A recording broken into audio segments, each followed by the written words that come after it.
السلام عليكم ورحمة الله وبركاته. بسم الله الرحمن الرحيم. الحمد لله رب العالمين. الصلاة والسلام على سيدنا محمد وآله وصحبه أجمعين.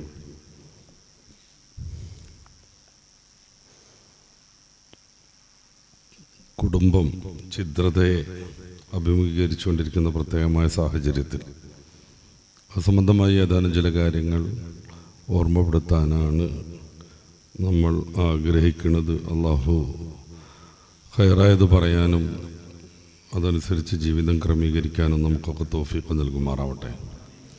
ആദ്യമായി പറയാം, പരിശുദ്ധ ഇസ്ലാം കുടുംബത്തിനും കുടുംബ ബന്ധത്തിനും വലിയ സ്ഥാനമാണ് നൽകിയത്. അത് ഈ സദസ്സിൽ വിശദീകരിക്കേണ്ടതില്ല. പല ക്ലാസ്സുകളിലും മറ്റും നമ്മൾ അറിഞ്ഞതും മനസ്സിലാക്കിയതുമാണ്. മനുഷ്യ സൃഷ്ടിപ്പ് തന്നെ കുടുംബത്തോടൊപ്പമുള്ള ജീവിതത്തിനാണെന്ന് പരിശുദ്ധ ഖുർആൻ സൂചിപ്പിക്കുന്നുണ്ട്. നമുക്ക് ശാസ്ത്രീയമായും സാമൂഹികമായും അത് മനസ്സിലാക്കാനാവുകയും ചെയ്യും. ഈ വേദിയിൽ തന്നെ മുമ്പൊരിക്കൽ നമ്മൾ വിശദീകരിച്ചിട്ടുണ്ട്. മനുഷ്യക്കുഞ്ഞിന് മാത്രമാണ് ബുദ്ധിപരമായ വികാസമില്ലാതെ ജനിക്കേണ്ടി വരുന്നത്. മറ്റ് തസ്തനികളല്ല. അതേ വർഗത്തിലെ ബുദ്ധിവികാസം പ്രാപിച്ച ജന്തുക്കളുടെ 80% ബുദ്ധിയോടുകൂടെയാണ് ജനിച്ചു വീഴുന്നത്. നേരെമറിച്ച് മനുഷ്യൻ 1/5% ബുദ്ധിവൈഭവം പോലും ഇല്ലാതെയാണ് പിറക്കുന്നത്. പിന്നീട് പതിയെ പതിയെയാണ് മനുഷ്യന് വികാസം വരുന്നത്. ഒരു മനുഷ്യക്കുഞ്ഞിൻ്റെ ബുദ്ധി ഏകദേശം വികസിച്ചു വരണമെങ്കിൽ 7 വയസ്സാകുമെന്നാണ്. അത് പൂർണ്ണമായ രീതിയിലേക്ക് എത്തണമെങ്കിൽ 13 ടീനേജിലേക്ക് എത്തണം എന്നാണ്. നിരവധിയായ ഉദാഹരണങ്ങൾ നമുക്ക് നമ്മുടെ ചുറ്റുവട്ടത്തിൽ നിന്ന് തന്നെ കാണാൻ പറ്റും. മുട്ട വിരിഞ്ഞ് പുറത്തിറങ്ങിയ കോഴിക്കുഞ്ഞ് 2 മിനിറ്റിനുള്ളിൽ ഒരു കാക്കയുടെ നിഴൽ മുന്നിലൂടെ അങ്ങോട്ട് പാറിയിട്ടുണ്ടെങ്കിൽ വളരെ പെട്ടെന്ന് തന്നെ സജീവമാകുന്നു. അതിൻ്റെ ഉമ്മക്കോഴിയുടെ ചിറകിനുള്ളിൽ സുരക്ഷിതമായ ഇടം കണ്ടെത്തുന്നു. ജനിച്ച് മിനിറ്റുകളായിട്ടേ ഉള്ളൂ. അവർ സ്കൂളിൽ പോയിട്ടില്ല, അങ്കണവാടി പോയിട്ടില്ല, പ്രീ സ്കൂളിൽ പോയിട്ടില്ല. ഒരാളും അങ്ങനെ ഒരു വിദ്യ അതിന് പഠിപ്പിച്ചു കൊടുത്തിട്ടില്ല. പക്ഷെ നൈസർഗികമായ ചോദന അനുസരിച്ച് ഒരു കാക്കയുടെ നിഴൽ കാണുമ്പോഴേക്ക് സുരക്ഷിതമായ ഇടം ആ കോഴിക്കുഞ്ഞ് കണ്ടെത്തുന്നു. അപ്പം അതിലേറെ അത്ഭുതമാണ് ഈ കങ്കാരു കുഞ്ഞുവിൻ്റെ കാര്യം. അത് ജനിക്കുമ്പോൾ 3 ഗ്രാമാണ് ഉണ്ടാകുക. 100 കിലോ വരെ വരും അതിൻ്റെ പ്രായപൂർത്തിയായി വലിയൊരു കങ്കാരുവിന്. ആ സാധനം ജനിക്കുമ്പോൾ 100 ഗ്രാമാണ് ഉണ്ടാവും. 3 ഗ്രാമാണ് ഉണ്ടാവും. ഒരു സ്പൂണിൽ കൊള്ളും. ആ കുഞ്ഞിന് ചെറിയൊരു കൈയുണ്ടാകും. ഒരു കണ്ണിൻ്റെ സ്ഥാനത്ത് മാത്രം ഒരു ചെറിയ പുള്ളി പോലത്തെ സംഭവം ഉണ്ടാകും. എന്നാൽ പിറന്നു വീണ ഉടനെ മാതാവിൻ്റെ വയറുഭാഗത്തുള്ള രോമങ്ങളിൽ അള്ളിപ്പിടിച്ച് ആ കുഞ്ഞ് മുകളിലേക്ക് വന്ന് അതിൻ്റെ വളർച്ച ഇനി പൂർത്തിയാകേണ്ട ഉമ്മയുടെ വയറിലുള്ള ബാഗിലേക്ക് ഇറങ്ങിയിരിക്കുന്നു. പിന്നെയുള്ള കുറേ അത്ഭുതങ്ങളുണ്ട്. ഞാൻ അതല്ല ഇപ്പോൾ വിശദീകരിക്കുന്നത്. ഈ കുട്ടിക്ക് വളരെ നേർപ്പിച്ച പാല് വേണം. ചെറിയൊരു സിറിഞ്ച് പോലത്തെ സാധനം ഇതിൻ്റെ വായിലേക്ക് ഫിറ്റ് ചെയ്യപ്പെടും. അതിനകത്തുനിന്ന് അതിലൂടെ നേർപ്പിച്ച പാല് കിട്ടും. അതേസമയത്ത് 3 മാസമോ 4 മാസമൊക്കെ ആയ കങ്കാരു കുഞ്ഞ് അപ്പുറത്തുണ്ടാവും. ഇതിൻ്റെ മുന്നേ പ്രസവിക്കപ്പെട്ട്. അതിന് നല്ല സ്ട്രോങ് ആയ പാല് വേണം. അതിന് വേണ്ട പാല് അതേ സ്ഥലത്തിൻ്റെ തൊട്ടുപ്പുറത്തുള്ളതിൽ നിന്ന് അതിനും ലഭ്യമാകും. വലിയൊരു കൗതുകമാണ് ഈ കങ്കാരുവിൻ്റെ കാര്യം. നമ്മളിപ്പോൾ അതല്ല ഉദ്ദേശിച്ചത്. 3 ഗ്രാം മാത്രം ഒരു സ്പൂണിൽ കൊള്ളുന്ന ആ കുഞ്ഞിന് പോലും എങ്ങനെയാണ് അതിൻ്റെ ജീവിതം സുരക്ഷിതമാക്കേണ്ടത് എന്ന ബോധമുണ്ട്. മനുഷ്യൻ കുഞ്ഞിൻ്റെ കാര്യം ആലോചിച്ച് നോക്കൂ. മെല്ലെ മെല്ലെ നടക്കണ, മുട്ടുകുത്തണ, ഞരങ്ങണൊക്കെ കാലത്ത്, 1.5 വയസ്സ് 2 വയസ്സൊക്കെ കാലത്ത് ഒരു വലിയ സർപ്പം അതിനെ സമീപിച്ചാൽ ഇത് തൻ്റെ ശത്രുവാണെന്നോ അല്ലെങ്കിൽ എനിക്ക് അപകടം ഉണ്ടാക്കുന്നതാണോ എന്ന ബോധമൊന്നും ഉണ്ടാവില്ല. അതിനെ പിടിക്കും, കളിക്കും, ചുംബനം കൊടുക്കും, തോളിലിടും, എല്ലാം ചെയ്യും. എന്തുകൊണ്ടാണ് 2 വയസ്സായിട്ടും മനുഷ്യക്കുഞ്ഞിന് അങ്ങനെ ഒരു ബോധമില്ലാത്തതും? ജനിച്ച് വീഴുന്ന നിമിഷത്തിൽ അതിൻ്റെ സുരക്ഷിതമായ രീതി പ്രാപിക്കാൻ കങ്കാരു കുഞ്ഞുവിനും കോഴിക്കുഞ്ഞിനും സാധിക്കുന്നതും. അവരുടെ ജീവിതം അങ്ങനെയാണ് എന്നാണ് അതിന് ലളിതമായൊരു ഉത്തരം. അതുകൊണ്ടാണ് മൂസാ നബി അലൈഹി സ്വലാത്തു വസ്സലാം അള്ളാഹുവിനെ പരിചയപ്പെടുത്തിയ ഒരു വിശേഷണം പറയുന്നത്. എല്ലാത്തിനെയും പഠിക്കുകയും അവയ്ക്ക് വേണ്ട നിർദ്ദേശം നൽകുകയും ചെയ്യുന്നവനാണ് എൻ്റെ അള്ളാഹു. സൂറത്ത് ത്വാഹയുടെ 50-ാമത്തെ വചനത്തിൽ അങ്ങനെയാണ് ഫറോവയുടെ മുന്നിൽ പടച്ച റബ്ബിനെ മൂസ അലൈഹിസ്സലാം പരിചയപ്പെടുത്തുന്നത്.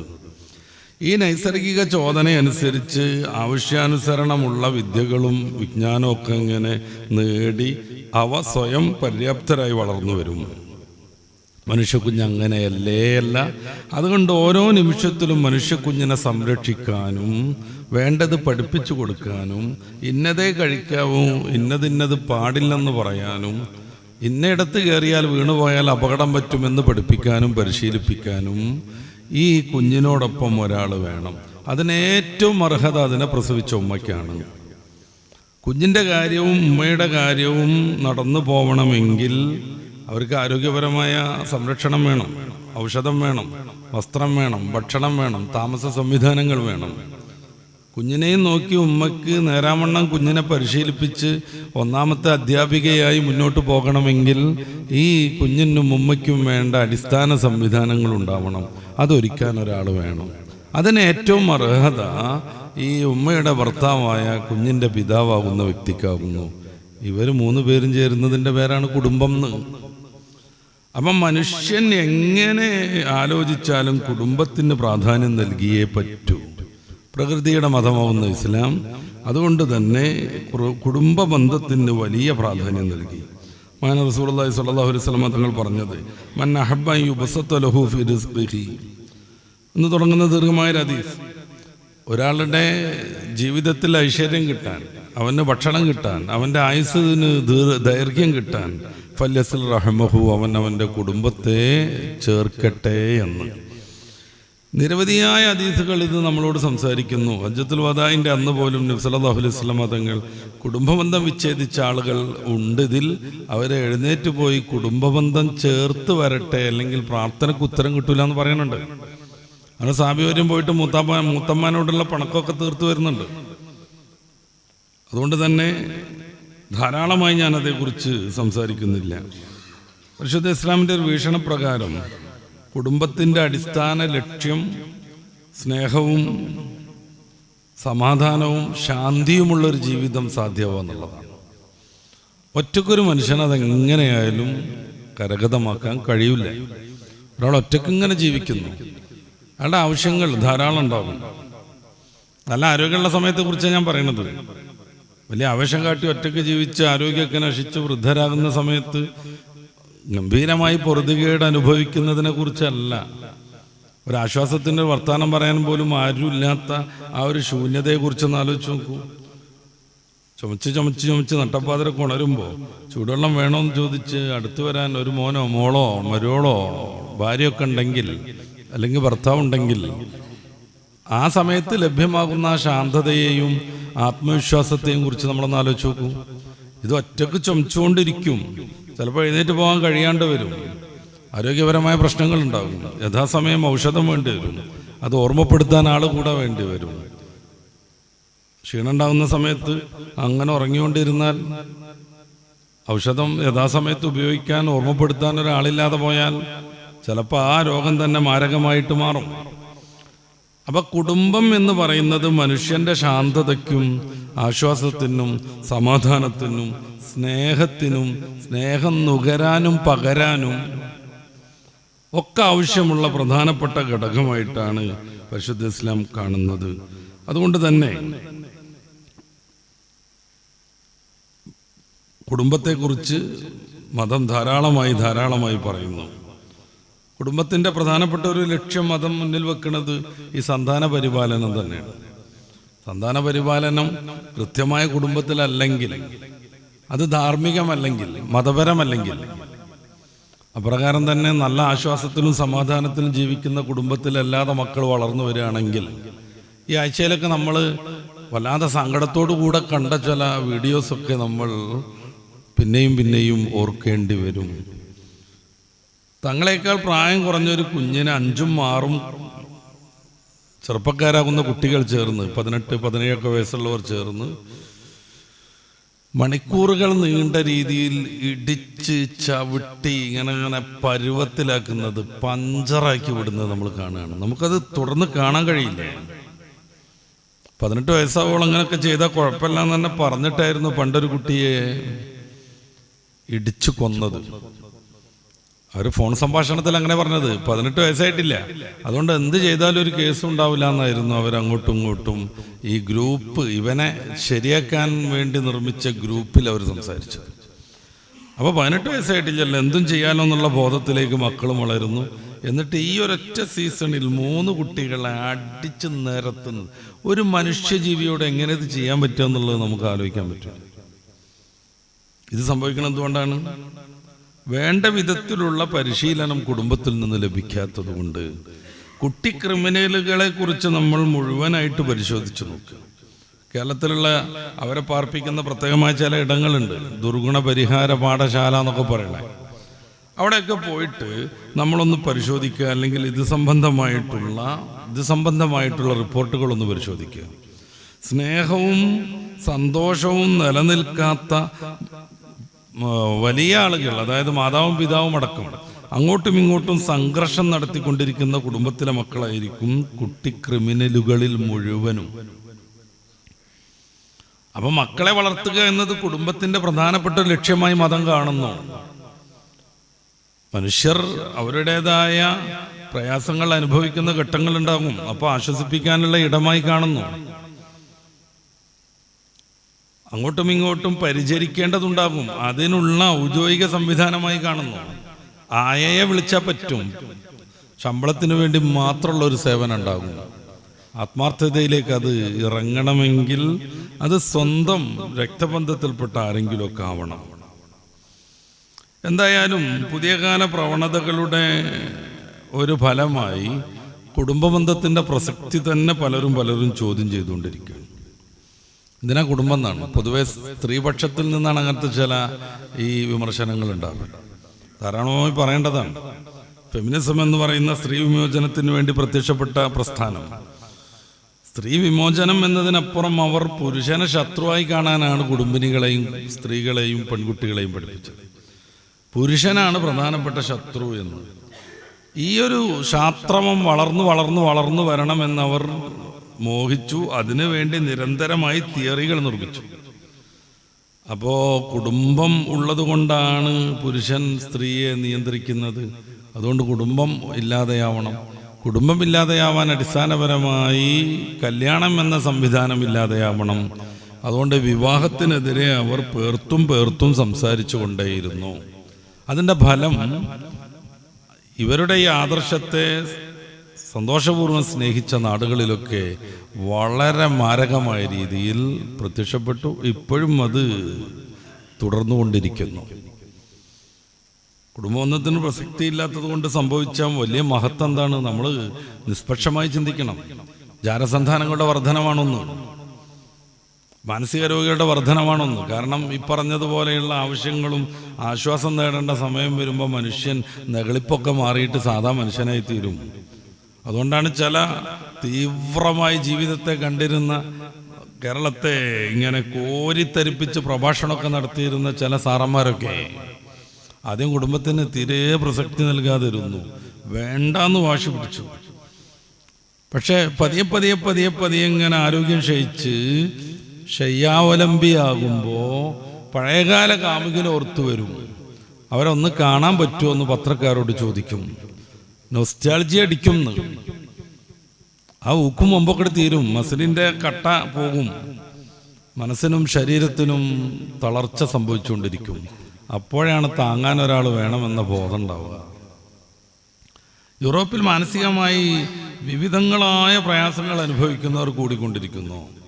അതുകൊണ്ടാണ് വേൾഡ് ഹാപ്പിനെസ് ഇൻഡെക്സിൽ എല്ലാ കൊല്ലവും തുടർച്ചയായി ഒരു ചടങ്ങ് പോലെ 1-ാം സ്ഥാനത്ത് നിൽക്കുന്ന സ്കാൻഡിനേവിയൻ നാടുകളിൽ ഏറ്റവും കൂടുതൽ ആത്മഹത്യ ഉണ്ടാകുന്നത്, ഏറ്റവും കൂടുതൽ മദ്യം സേവിക്കേണ്ടി വരുന്നത്. ഡോളർ ഇട്ടിട്ടുണ്ടെങ്കിൽ കുപ്പിന്ന് കിട്ടും, അതിനു വേണ്ടിയുള്ള ചില പ്രത്യേകമായ സംവിധാനങ്ങളും ക്രമീകരണങ്ങളും അവിടെ ഉണ്ട്. കാരണം കുടിച്ചുകൊണ്ടിരിക്കണം. അതുകൊണ്ടാണല്ലോ യൂറോപ്പിലൊക്കെ സഞ്ചരിച്ച് അങ്ങിങ്ങൊക്കെ പോയി വീഡിയോസൊക്കെ എടുത്തു വരുന്ന നമ്മുടെ സന്തോഷ് ജോർജ് കുളങ്ങരനെ പോലുള്ളവരൊക്കെ ഇവിടെയും ഈ വേശ്യാലയൊക്കെ സ്ഥാപിക്കുന്നതിൻ്റെ ഗുണങ്ങളെക്കുറിച്ച് സംസാരിക്കുന്നത്. അത് വ്യാപകമായി സ്ഥാപിച്ചുകൊണ്ടിരിക്കണം എന്നാണ് യുക്തിവാദികളുടെ ഒരു വലിയ നേതാവായിട്ട് വിരാജിക്കുന്ന ഒരു ചങ്ങാതി ഇടക്കിടക്ക് പറയുന്നത്. അയാൾക്ക് അത് മാത്രമൊന്നുമല്ല അഭിപ്രായം, കഞ്ചാവ് ഹലാലാക്കണം എന്ന് പറയുന്നുണ്ട്. ഇവരെല്ലാവരും കൂടെ സ്ഥാപിച്ചെടുത്ത കുടുംബരഹിതമായ സൊസൈറ്റിയിൽ മനുഷ്യന് പിടിച്ചിക്കണമെങ്കിൽ കഞ്ചാവ് അടിക്കേണ്ടി വരുന്ന അതിൻ്റെ അർത്ഥം. അത് ആരോഗ്യപരമായി ഉപയോഗിക്കാൻ പഠിപ്പിക്കണം എന്നാണ്. എന്ന് വെച്ചാൽ വല്ലാതെ ഉപയോഗിക്കരുത്, കുറേശ്ശെ ഉപയോഗിച്ചിട്ട് ഇങ്ങനെ കിറുക്ക് വന്നിട്ട് അങ്ങനെ ജീവിതത്തിൻ്റെ ലക്ഷ്യബോധത്തിൽ നിന്നൊക്കെ മാറിയിട്ട് ഇങ്ങനെ ഒരു ഒരു ഒരു പാവയായിട്ട് മുന്നോട്ട് പോയാൽ മതി എന്നാണ്. ഇതാരാ നിയന്ത്രിക്കുക എന്നുള്ളതിനെ കുറിച്ച് അവർ വിശദീകരിക്കണം. മൈത്രേ എന്ന് പറയുന്ന ഒരു അത്യാവശ്യം അല്ലേ കുറേ കാലമായി രംഗത്ത് പ്രവർത്തിക്കുന്ന ഒരാളുണ്ട് യുക്തിവാദത്തിൻ്റെ രംഗത്ത്, മതനിഷേധത്തിൻ്റെ രംഗത്ത്. ആരോഗ്യപരമായി കഞ്ചാവ് ഉപയോഗിക്കാൻ പഠിപ്പിക്കണം എന്നാണ് പറയണത്. എങ്ങനെ ആരോഗ്യപരം? ആ ഒരു സാധ്യത കുറച്ചൊക്കെ ഉപയോഗിക്കാന്നായിരിക്കും. കുറച്ചുപയോഗിച്ച് കിറങ്ങിക്കഴിഞ്ഞാൽ പിന്നെ എത്ര ഉപയോഗിക്കുക എന്നുള്ളത് ആരാ നിയന്ത്രിക്കുക? ഒരു ചങ്ങാതി കുറച്ച് ഉപയോഗിച്ചു, അവനിങ്ങനെ സംഭവമൊക്കെ ഇങ്ങനെ അടിച്ച് കയറൽ തുടങ്ങി.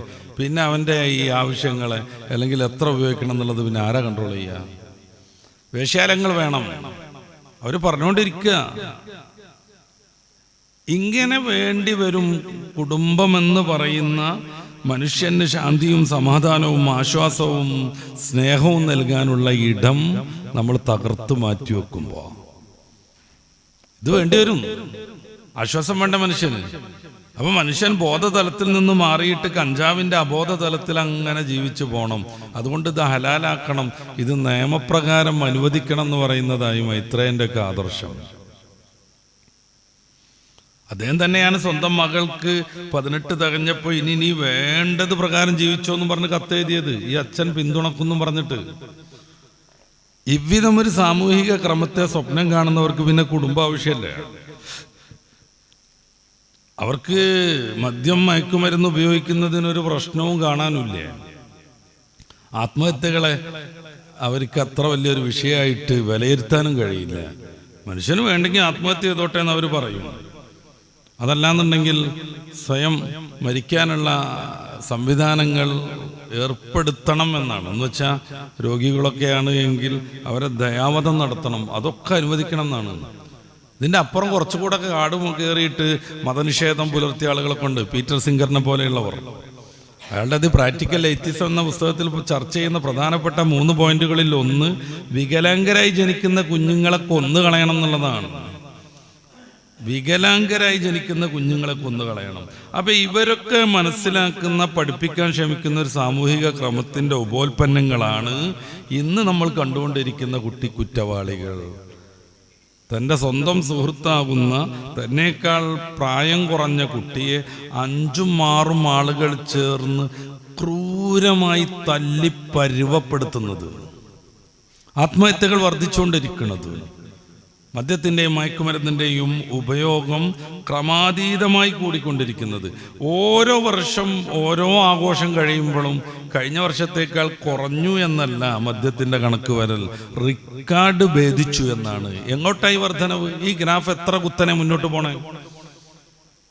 നിങ്ങൾ ശ്രദ്ധിച്ചു കാണും. 333 കോടി രൂപയ്ക്കാണ് ഈ ക്രിസ്തുമസിന് കഴിഞ്ഞ മാസം 25-ാം തീയതി കേരളക്കാരൻ കള്ളുടിച്ചത്. തൊട്ട് തലേന്നാൾ 282 കോടിക്കും. രണ്ടും കൂടെ ചേർക്കുമ്പോൾ ഏകദേശം 600 കോടി രൂപയായി. 2 ദിവസത്തിന് കേരളക്കാരൻ കുടിച്ചു തീർത്ത കള്ളിന്റെ കണക്കാണിത്. ഒന്നുകൂടെ ശ്രദ്ധിക്കണം, ഇത് ഔദ്യോഗികമായി ഗവൺമെന്റ് അവരുടെ ബിവറേജസ് കോർപ്പറേഷനിലൂടെ വിതരണം ചെയ്യുന്ന കള്ളേ ആയിട്ടുള്ളൂ. നേരെ മറിച്ച് നാടൻ വാറ്റുകളും ചെത്തിയിറക്കുന്നതൊന്നും ഇതിൽപ്പെട്ടിട്ടില്ല. ആഘോഷങ്ങളിൽ വ്യാപകമായി ഉപയോഗപ്പെടുന്ന ഒരു ദുശ്ശീലം വന്ന മയക്കുമരുന്നുകൾ ഇതിൽ പെട്ടിട്ടേ ഇല്ല. അപ്പൊ ഇവരൊക്കെ സ്വപ്നം കാണുന്ന ഉട്ടോപ്പിയൻ രാജ്യത്ത് സംഭവിക്കാൻ പോകുന്നത് ഇതാണ്. ഇതുകൊണ്ടാണ് പരിശുദ്ധ മതം കുടുംബ ബന്ധത്തിന് വലിയ പ്രാധാന്യം നൽകുന്നത്. ഇപ്പോൾ കൂടുമ്പോൾ ഇമ്പമുണ്ടാകുന്നത് എന്ന് പറയുന്നതിനൊക്കെ പകരം പലപ്പോഴും നമ്മൾ കേൾക്കുന്നതാണ് അങ്ങനെ ഒരു പ്രയോഗം. കുടുംബ ഭൂകമ്പമാണ് കുടുംബം സൃഷ്ടിച്ചുകൊണ്ടിരിക്കുന്നത്. അതിനെതിരെ മനുഷ്യരാശിയെ സ്നേഹിക്കുന്നവർ രംഗത്തിറങ്ങണമെന്നും എന്താണ് കുടുംബം എന്നതിനെക്കുറിച്ച് മക്കൾക്ക് പഠിപ്പിച്ച് നമ്മുടെ സമൂഹത്തിന് പഠിപ്പിച്ച് മാതൃകകളായി ജീവിക്കണമെന്നും എൻ്റെ പ്രിയപ്പെട്ട സഹോദരന്മാർ മനസ്സിലാക്കുക. അല്ലാഹുവിൻ്റെ റസൂൽ ഒരു സല്ലല്ലാഹു അലൈഹി വസല്ലം നിങ്ങളിൽ ശ്രേഷ്ഠർ ആര് എന്ന് പറയുമ്പോൾ ഖൈറുക്കുല്ലി അഹ്ലിഹി, കുടുംബത്തിന് ഏറ്റവും ശ്രേഷ്ഠരാരാണോ അവരാണ് നിങ്ങളിൽ ശ്രേഷ്ഠർ എന്നാണ് പറയുന്നത്. നിങ്ങളിൽ ഏറ്റവും മികച്ച ആളാണ് ആരാണ്? അത് കുടുംബത്തോടെ ഏറ്റവും നല്ല രീതിയിൽ വർത്തിക്കുന്നവനാകുന്നു. അവ സ്നേഹം, ആശ്വാസം, ക്ഷമ, സഹനം, അധ്വാനം ഇതെല്ലാം ഒരുമിച്ച് കൂടിയിട്ടുള്ള ഒരു പൂർണ്ണ മനുഷ്യൻ കുടുംബത്തിൽ സൃഷ്ടിക്കപ്പെടും. കുടുംബം എന്ന ആ ഒരു സങ്കല്പം അല്ലെങ്കിൽ അധ്വാനിക്കുന്നതിന് പോലും താല്പര്യം വരാതെ ശരിക്കും നിഷ്ക്രിയരായ ഒരു സമൂഹം രൂപപ്പെടും. സ്നേഹത്തിന് വിലയില്ലാതെയാവും, സ്നേഹത്തിന് കൃത്രിമത്വം വരും. പറഞ്ഞല്ലോ പല ആളുകളും വേശ്യാലയം തുടങ്ങണമെന്ന്. ആ വേശ്യാലയത്തിൽ പോകുമ്പോൾ അവരുടെ താൽക്കാലികമായ ലൈംഗികമായ വികാരങ്ങളുടെ ശമനം സംഭവിക്കുന്നുള്ളത് ആലോചിച്ചാൽ മനസ്സിലാവും. പക്ഷെ തനി കൃത്രിമല്ലേ. അവിടെ അതിനു വേണ്ടിയിരിക്കുന്ന ആ വ്യക്തിക്ക് അവരുടെ ജോലി എന്ന രീതിയിൽ ഇതിനെ കാണാനേ പറ്റുള്ളൂ. അല്ലാതെ ഇതെൻ്റെ ജീവനാഥനാണ് എന്ന രീതിയിൽ, ഇതെൻ്റെ കുഞ്ഞുങ്ങളുടെ പിതാവാണെന്ന രീതിയിൽ ഒരു മനുഷ്യനോട് സമീപനം നടത്താൻ അവർക്ക് എങ്ങനെ സാധിക്കാനാണ്? അതുകൊണ്ടാണ് ചില മുൻകാല സെക്സ് വർക്കേഴ്സൊക്കെ അവരുടെ ജീവിത കഥകൾ പുസ്തകമാക്കി ഇറക്കുന്നത്. അവരതിൽ പറയുന്നത് ഇവിധം കുടുംബത്തിൽ നിന്ന് ആശ്വാസം കിട്ടാത്ത ആളുകളുടെ പൊറുതികേടുകളാണ്. കുടുംബത്തിൽ നിന്ന് ആശ്വാസം കിട്ടാത്തവരുടെ പൊറുതികേടുകൾ. അതുകൊണ്ടാണല്ലോ വജഅല ബൈനക്കും മഹവദ്ദത്തൻ വറഹ്മത്തൻ, ദമ്പതികൾക്കിടയിൽ അള്ളാഹു സ്നേഹവും കാരുണ്യവും നിക്ഷേപിച്ചു എന്ന് അള്ളാഹു പറയണത്. എന്നുവെച്ചാൽ അവിധത്തിലേക്ക് ദമ്പതികൾ മാറണം. അതിനുവേണ്ട എല്ലാവിധ പരിശീലനവും എല്ലാവിധ തിയറികളും പരിശുദ്ധ ഇസ്ലാം നമ്മൾ പഠിപ്പിക്കുന്നു. എന്തുകൊണ്ട് കുടുംബം തകർന്നു? കുറേ കാര്യങ്ങൾ സംസാരിക്കാനുണ്ട്. വിശദീകരിക്കാതെ ഞാൻ സൂചിപ്പിച്ചു പോകാം. ഒന്ന്, ആശയവിനിമയത്തിലെ കുറവ്. കുറേ ആളുകൾക്ക് ജോലി തിരക്കാണ്. കുടുംബത്തോടൊന്ന് ബന്ധപ്പെടാനോ സംസാരിക്കാനോ മോനോട് വർത്താനം പറയാനോ ഒന്നും ഒഴിവില്ല. ഭാര്യനോട് പോലും വേണ്ട വിധം സംസാരിക്കാൻ ഒഴിവില്ല. ബിസിനസ്സിൻ്റെ ഒക്കെ ചില ആളുകളുണ്ട്, സമ്പാദിക്കാൻ വേണ്ടി ഓടിക്കൊണ്ടിരിക്കുകയാണ്. അവരുടെ മനസ്സിലുള്ള പ്രധാനപ്പെട്ട സംഗതി എന്താണ്? ഇനി എങ്ങനെയാണ് വേറൊരു ടൗണിൽ പുതിയൊരു കച്ചവട ശാല കെട്ടിയുണ്ടാക്കുക എന്നുള്ളതാണ്. അപ്പം അതുമായി ബന്ധപ്പെട്ട് ജോലിക്കാർ, മാനേജർ, പണം, സ്ഥലം ഒന്ന് ആലോചിച്ച് നോക്കൂ. എന്തൊക്കെ ചിന്തിക്കണം. ഇതിലിങ്ങനെ വട്ടം കറങ്ങിക്കൊണ്ടിരിക്കുമ്പോൾ എന്ത് ഭാര്യ. ആശയവിനിമയത്തിൻ്റെ കുറവ് കുടുംബത്തെ സമൂലം ബാധിക്കുന്നു. മക്കളോടൊപ്പം ഇരിക്കണം, സംസാരിച്ചുകൊണ്ടിരിക്കണം. എന്തിനെ പണം സൂരിക്കൊണ്ടിരിക്കണത്? നല്ലൊരു ജീവിതത്തിന് വേണ്ടിയല്ലേ. ഈ ജീവിതത്തെക്കുറിച്ച് യാതൊരുവിധ പ്രതീക്ഷയുമില്ലാതെ അധ്വാനിച്ച് പണം ഉണ്ടാക്കുന്ന ഒരു യന്ത്രമനുഷ്യനായിട്ട് നമുക്ക് മാറാൻ പറ്റുമോ? അതാണ് ഇപ്പോൾ സംഭവിച്ചുകൊണ്ടിരിക്കുന്നത്. ഭാര്യ കാത്തിരിക്കുന്ന ഭാര്യയുടെ മുമ്പിലേക്ക് മണിയറയിൽ കയറുന്നത് പോലും, ബെഡ്റൂമിൽ കയറുന്നത് പോലും 2ഉം 3ഉം ഫോൺ ഉപയോഗിച്ചുകൊണ്ടാണ്. ഒരു ഫോൺ ഹോൾഡ് ചെയ്യാൻ പറഞ്ഞിരിക്കുക, മറ്റേത് സംസാരിച്ചുകൊണ്ടിരിക്കുക. അപ്പോൾ പുതിയ ബിസിനസ്സിൻ്റെ കാര്യം പാർട്ട്ണർ വിളിച്ചുകൊണ്ടിരിക്കുകയാണ്. അതിൻ്റെ ഒരു അംഗീകാരം കിട്ടാൻ വേണ്ടി ഏൽപ്പിച്ച അഡ്വക്കറ്റാണ് ഇപ്പുറത്തെ കോളിലുള്ളത്. അപ്പോഴേക്ക് വേറൊരാൾ വിളിക്കുന്നു മറ്റേ ഫോണിൽ, ഇന്നത്തെ ആ വിഷയത്തിൽ എത്ര വില എന്ന് ചോദിച്ചിട്ട്. 1 മിനിറ്റ് ഹോൾഡ് ചെയ്യാൻ പറഞ്ഞിട്ട് ലാപ്ടോപ്പ് തുറന്നിട്ട് വില കണ്ടുപിടിക്കണം. ഈ കലാപരിപാടികളൊക്കെ നടക്കുന്നത് തന്നെ കാത്ത് ഇത്തിരി നേരം സംസാരിക്കാനും ഇത്തിരി നേരം ഒന്ന് മനസ്സറിഞ്ഞ് ജീവിക്കാനൊക്കെ ഇരിക്കുന്ന ഭാര്യയെ സാക്ഷി നിർത്തിയിട്ടാണ്. സ്വാഭാവികമായും വരൾച്ചയുണ്ടാവും, തിരക്കുകൊണ്ടാണ്. വേറെ കുറേ ആളുകൾക്ക് വേറെ പരിപാടികളാണ്. കാര്യം അവർക്ക് വേറെ ആരോടൊക്കെ ചാറ്റ് ചെയ്യാനും ചീറ്റ് ചെയ്യാനുണ്ട്. അപ്പോൾ ഔദ്യോഗിക ഭാര്യയോട് സംസാരിക്കാൻ ഒരു ഒഴിവില്ല. അപ്പം ആശയവിനിമയത്തിലെ കുറവാണ് കുടുംബ ബന്ധത്തിൽ വിള്ളലുണ്ടാക്കുന്ന പ്രധാനപ്പെട്ട ഒരു പ്രതി. ഇതിൻ്റെ ഭാഗമായിട്ടാണ് നമ്മൾ പറയുന്ന ഒരു പ്രത്യേകം ക്വാളിറ്റി ടൈം വേണം. എന്താ ഈ ക്വാളിറ്റി ടൈമിൻ്റെ പ്രത്യേകത? മറ്റ് ശല്യങ്ങളിൽ നിന്നൊക്കെ മാറിയിട്ട് ഭാര്യയോടും മക്കളോടൊപ്പം ചെലവഴിക്കാനുള്ള 1 മണിക്കൂർ ജീവിതത്തിൽ വേണമെന്ന്. അവിടെ പിന്നെ ഫോണ് അലോസരപ്പെടുത്തരുത്. അല്ലെങ്കിലും ഈ ഫോണിനോടുള്ള അമിതമായ നമ്മുടെ ബന്ധം ഒഴിവാക്കാൻ ചില പ്രത്യേക സമയങ്ങൾ തിരഞ്ഞെടുത്തിട്ട് ഫോണ് തൊടൂലാന്ന് തീരുമാനിക്കണം എന്നാണ്. പുതിയൊരു മനഃശാസ്ത്ര രീതിയാണത്. ചില പ്രത്യേക സമയങ്ങൾ തിരഞ്ഞെടുക്കുക. ഇപ്പോൾ ഉദാഹരണമായിട്ട് രാവിലെ സുബഹി മുതൽ 10 മണി വരെ ഞാൻ ഫോണ് തൊടൂല. മീൻസ് കൊളക്ക് വന്നെടുക്കുക എന്നല്ലാതെ ഫോണിന്റെ മറ്റു കളികളുണ്ട്, അതിലേക്ക് ഞാൻ നിൽക്കൂല, നെറ്റ് തുറക്കൂല എന്ന്. അപ്പൊ ക്വാളിറ്റി ടൈം ഇത് സത്യത്തിൽ നേരത്തെ പറഞ്ഞതിൻ്റെ ഒരു അനുബന്ധമാണ്. എന്നാലും ഇത് പ്രത്യേകമായ പോയിന്റായി മനഃശാസ്ത്രജ്ഞർ പഠിപ്പിക്കുന്നു. ആ സമയത്ത് മക്കളോടൊപ്പം ഇരിക്കണം, ജോലി തിരക്ക് മാറണം, ഫോണും ടി വിയും മാറ്റിവെക്കണം, സംസാരിക്കണം, യാത്ര പോകാനൊക്കെ സമയം കണ്ടെത്തണം, മക്കളിൽ വരുന്ന ചേഞ്ചസ് പഠിക്കണം. ഇത് വാപ്പിയമ്മയും തമ്മിലൊരു ബന്ധമില്ല, മക്കളും വാപ്പിയും തമ്മിലൊരു ബന്ധമില്ല. ഇങ്ങനെ കൃത്രിമമായ ഒരു കുടുംബം അങ്ങനെ പോകുന്നു. ഓരോരുത്തരുടേതായ ജീവിതം അങ്ങനെ മുന്നോട്ട് കൊണ്ടുപോകുന്നു. ഇതിനിടയിൽ വരുന്ന മാറ്റങ്ങളോ ധാർമ്മികവും അധാർമികവുമായ സ്വാധീനങ്ങളോ ഒന്നും മനസ്സിലാക്കാൻ കഴിയാതെ പോകും. ആദ്യകാലത്ത് മനസ്സിലാക്കി കഴിഞ്ഞാൽ ചെറിയമായ തിരുത്തുകൊണ്ട് തീരാവുന്ന കേസുകളൊക്കെ മക്കളെ സംബന്ധിച്ചിടത്തോളം മാരകമായിട്ട് ആരെങ്കിലും വിളിച്ചു പറയുമ്പോഴേ അറിയുള്ളൂ. അതില്ലാതിരിക്കാൻ കൂടിയിരിക്കണം. കുട്ടി ചേഞ്ച് ആയിക്കണമെന്ന് അറിയണ്ടേ, കണ്ണ് ചുമന്നിക്കണോ നോക്കണ്ടേ, അപ്രകാരം തന്നെ അവന് ആട്ടുണ്ടോ നോക്കണ്ടേ. നമ്മളെ നേരാവണ്ണം നോക്കണില്ല, സൂക്ഷ്മമായിട്ടാണ് നോക്കുന്നത്. അവൻ്റെ ഉള്ളിൽ എന്തോന്ന് മങ്കുറിഞ്ഞ് കയറിയിരിക്കണമെന്ന് മനസ്സിലാവണ്ടേ. സല്ലല്ലാഹു അലൈഹി വസല്ലം തങ്ങളുടെ മാതൃക ഓരോന്നിനും മനോഹരമായുണ്ട്. ഞാൻ സമയത്തിന്റെ പരിമിതി കൊണ്ട് അങ്ങോട്ട് കിടക്കാതിരിക്കുകയാണ്. ഈ രീതിയിൽ മുന്നോട്ട് പോകുന്ന സമയത്ത് ഏറ്റവും നല്ല കുടുംബം രൂപപ്പെടും. മൂന്നാമതായി പരസ്പര ബഹുമാനം ഉണ്ടാവണം. ഈ പരസ്പര ബഹുമാനം എന്നൊക്കെ പറഞ്ഞാൽ ഭാര്യനെ എങ്ങനെ ഞാൻ ബഹുമാനിക്കുക എന്ന് പറഞ്ഞാൽ ഉസ്താദിനെ ബഹുമാനിക്കും പോലെ ബഹുമാനിക്കണം എന്നല്ല.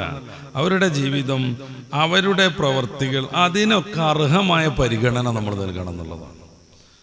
ഇതുവരെ ഭാര്യനെ കുറിച്ചൊരു നല്ല വർത്താനം പറയാതെ ഞാൻ ഗംഭീര മനുഷ്യനാന്ന് വിചാരിച്ച പൊട്ടന്മാരുണ്ടാവും കൂട്ടത്തിൽ. പരമാവധി അങ്ങനെ ആയിരിക്കും.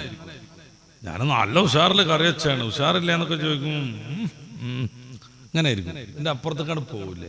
എന്തോന്നും മനസ്സറിഞ്ഞ് അഭിനന്ദിച്ചാൽ. നബി സല്ലല്ലാഹു അലൈഹി വസല്ലം തങ്ങളുടെ ജീവിതത്തിൽ മുഴുവൻ നമ്മൾ കാണുന്നത് അതല്ലേ. തൻ്റെ ശിഷ്യന്മാരെ എത്രമേൽ ഹബീബായ റസൂൽ സല്ലല്ലാഹു അലൈഹി വസല്ലം തങ്ങൾ അഭിനന്ദിച്ചു. ഓരോ കാര്യത്തിലും അവിടെ ഉഷാർ എടുത്തു പറഞ്ഞു. എന്തിന്? അത് സമൂഹത്തിന് മൊത്തം പ്രചോദനമാവണം. രാവിലെ മുതൽ വൈകിട്ട് വരെ ഒരു സ്ത്രീ, ഒരു വീട്ടമ്മ നടത്തുന്ന അധ്വാനത്തിന് മാർക്കിട്ട ആസ്ട്രേലിയൻ സയന്റിസ്റ്റിനെ ആലോചിക്കുകയാണ് ഞാൻ. അയാളുടെ ശമ്പളത്തിന്റെ 3 ഇരട്ടി കൊടുക്കണം എന്നാ പിന്നെ മൂപ്പർക്ക് മനസ്സിലായത്. അവർ ചെയ്യുന്ന സേവനം മക്കളെ വളർത്തൽ, വീട് വൃത്തിയാക്കൽ, ഭക്ഷണം തയ്യാറാക്കൽ, ഇങ്ങനെ തുടങ്ങിയിട്ട് അവർ ഒരാൾ മാത്രം ചെയ്യുന്ന വർക്കുകൾ മൊത്തം നോക്കൂ. അതെങ്ങാനും പുറത്ത് ഒരു കമ്പനിക്ക് കൊടുക്കുകയാണെങ്കിൽ, കുട്ടിനെ നോക്കാൻ വേണ്ടി ഒരു പ്ലേ സ്കൂളിൽ ചേർക്കുകയാണെങ്കിൽ, വീട്ടിലുള്ള എല്ലാ ഡ്രസ്സും വാഷ് ചെയ്ത് അയൺ ചെയ്യാൻ വേണ്ടി ലോണ്ടറിയിൽ ഏൽപ്പിക്കുകയാണെങ്കിൽ മൊത്തം വരുന്ന പൈസ കൂട്ടിയയാൾ. അപ്പോഴയാൾക്ക് മനസ്സിലായത് മൂപ്പരുടെ ശമ്പളത്തിൻ്റെ 3 ഇരട്ടിയെങ്കിലും വേണ്ടി വരുന്നു. ഇങ്ങനെ വീടിൻ്റെ വെളിച്ചമായി തിളങ്ങി നിൽക്കുന്ന ആ സ്ത്രീയെ ഒന്ന് ബഹുമാനിക്കുന്നത് നിങ്ങളുടെ ഖനം കുറക്കുന്ന ആരെങ്കിലും ധരിച്ചിട്ടുണ്ടെങ്കിൽ നിങ്ങൾ ഇപ്പോഴും സങ്കല്പ ലോകത്താണെന്ന് പറയാനേ പറ്റുള്ളൂ. അവരെ ആദരിക്കുക എന്ന് പറഞ്ഞു കഴിഞ്ഞാൽ ഉസ്താനെ കാണുമ്പോൾ ചെയ്യണത് പോലെ ചെയ്യുക എന്നുള്ളതൊന്നും അല്ല. അങ്ങനെ ചെയ്താൽ പോലും കുഴപ്പമൊന്നുമില്ല. അല്ലാഹുവിൻ്റെ റസൂൽ സല്ലല്ലാഹു അലൈഹി വസല്ലം തങ്ങൾ വഹയിൻ്റെ ആദ്യഘട്ടത്തിലുള്ള ആ ഒരു പ്രയാസവും ജിബ്രീൽ ആദ്യമായി കണ്ടതിൻ്റെ ഒരു ജാതി ഭയമൊക്കെ വന്നിട്ട് ഓടി വന്ന് മതിയാവുന്ന ഖദീജ ബി റളിയല്ലാഹു അൻഹയോട് പറയുന്നൊരു വാക്ക് നമ്മൾ പലപ്പോഴും കേൾക്കണതല്ലേ. അബ്ദു താലിബ് ഉണ്ടായിരുന്നു, മൂത്താപ്പ. വല്ലാതെ ഇഷ്ടപ്പെടുന്ന ഹംസത്തുൽ ഖറാർ തങ്ങളാവുന്ന ധീരനായ പുലിക്കുട്ടി ഉണ്ടായിരുന്നു. അങ്ങനെ എത്ര ആളുകളുണ്ട്. അതും പിതൃവനാണ്. ഹംസത്തുൽ ഖറാർ തങ്ങൾ പിതൃവനാണ്. ഇവരൊക്കെ ഉണ്ടായിട്ടും അള്ളാഹുവിൻ്റെ റസൂൽ ഒരു ഓടി വരുന്നത് ആരുടെ അടുത്തേക്കാണ്? മഹദിയാം ഖദീജത്തുൽ കുബ്ര, ഇസ്ലാമിക ചരിത്രത്തിലെ അതുജ്ജലമായ വനിത. എന്നിട്ട് വന്നിട്ട് എന്താ പറയണത്? ജമ്മിലീനി എന്നാണ്, ഡേ ഒരു പുതപ്പിടുന്നാണോ? അല്ല, ജമ്മിലൂനി. ആദരസൂചകമായി പുരുഷ ബഹുവചനം ഉപയോഗിക്കുന്നു. സമ്മിൽ സമ്മിലാ സമ്മിലു. കുറെ പുരുഷന്മാരോട് പറയേണ്ടത് അസമ്മിലു, നിങ്ങൾ പുതപ്പിക്കൂ. അത് ഉപയോഗിക്കാറുണ്ട് പുരുഷനല്ലാതെയും. ഒരാളെ കുറിച്ചും പറയാം. എപ്പോ ആദരസൂചകമായിട്ട് നിങ്ങൾ നമ്മൾ പറയണില്ലേ, നീ എന്ന് പറയണതിന് പകരം ഒരാളെ കുറിച്ച് ഉസ്താദിനെ കാണുമ്പോൾ നീ എന്നാ പറയാം, വാപ്പാനെ കാണുമ്പോൾ നീ എന്നാണോ പറയാ? ശരിക്കും പ്രയോഗിക്കേണ്ടത് ഗ്രാമർ പ്രകാരം നീ എന്നാണല്ലോ. പിന്നെ നിങ്ങൾ എന്ന് പറയണ ഇങ്ങനെ കുറേ ആളുടെ രീതിയിലേക്ക് വാപ്പാനങ്ങോട്ട് മാറ്റിയിട്ട് ബഹുമാന സൂചകമായിട്ട് പറയുന്നതാണ്. ഇന്ന ഇബ്രാഹിമ കാന ഉമ്മ, ഇബ്രാഹിം നബി ഒരു സമൂഹമായിരുന്നു എന്ന് ഖുർആൻ പറയുന്നുണ്ടല്ലോ. അவ்விதം വാപ്പാനെ കാണുകയാണ് നമ്മൾ. ഒരു വാപ്പല്ല, കുറേ മനുഷ്യത്വം, കുറേ മനുഷ്യന്മാർ ഒന്നിച്ചു ചേർന്ന ഒരു വ്യക്തിത്വമാണിത് എന്നുള്ള രീതിയിൽ നിങ്ങളെന്ന് പറയാം. റസൂലുള്ളാഹി സ്വല്ലല്ലാഹു അലൈഹി വസല്ലം ഖദീജ ബിയെ വിളിക്കുന്നത് നിങ്ങൾ പുതപ്പിട്ട് തരൂ എന്നാണ്, നീ എന്നല്ല. ഒന്നിച്ചിരുന്നുള്ള ഭക്ഷണം കഴിക്കലാണ് മറ്റൊരു പോയിന്റ്. കുടുംബബന്ധം ഇണങ്ങിച്ചേരാനുള്ള നല്ലൊരു പോയിന്റ് അതാണ്. ഒരു നേരമെങ്കിലും എല്ലാവരും ഒന്നിച്ചിരുന്ന് ഭക്ഷണം കഴിക്കണം. ആ സമയത്ത് ഫോൺ എടുക്കരുത്. ഭക്ഷണം കഴിച്ച് വാപ്പ അങ്ങനെ ഫോൺ കണ്ടുകൊണ്ട് ഭക്ഷണം അങ്ങനെ കഴിക്കണ്, ഉമ്മ അപ്പുറത്ത് ചിരിച്ചോണ്ട് എന്തോ ഒരു കുഞ്ഞാപ്പ് കണ്ടുകൊണ്ട് ഭക്ഷണം കഴിക്കണ്. പിന്നെ ഈ ഭക്ഷണം ഒരുമിച്ച് കഴിച്ചുകൊണ്ട് പ്രത്യേകിച്ച് കാര്യമൊന്നുമില്ല.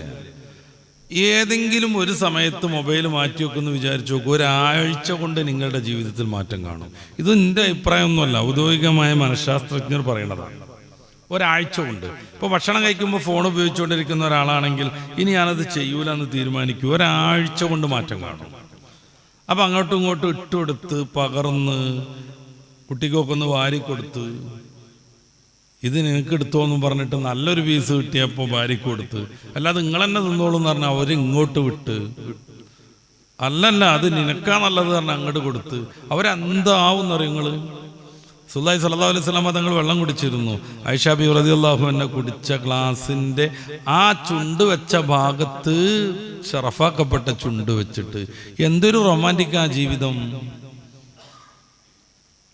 രണ്ടുപേരും ഒരു ഗ്ലാസ് മതിയെന്ന് തീരുമാനിച്ചോ നോക്കിയേ. വെള്ളം കുടിക്കാൻ രണ്ടുപേർ കൂടി ഒരു ഗ്ലാസ് മതിയെന്ന്, അല്ലെങ്കിൽ ഒരു പാത്രത്തിൽ ഭക്ഷണം കഴിക്കാൻ തീരുമാനിച്ചാലോ? റസൂലുള്ളാഹി സ്വല്ലല്ലാഹു അലൈഹി വസല്ലം തങ്ങൾ സഹാബത്തിനോടൊപ്പം അങ്ങനെ ഭക്ഷണം കഴിച്ചത്.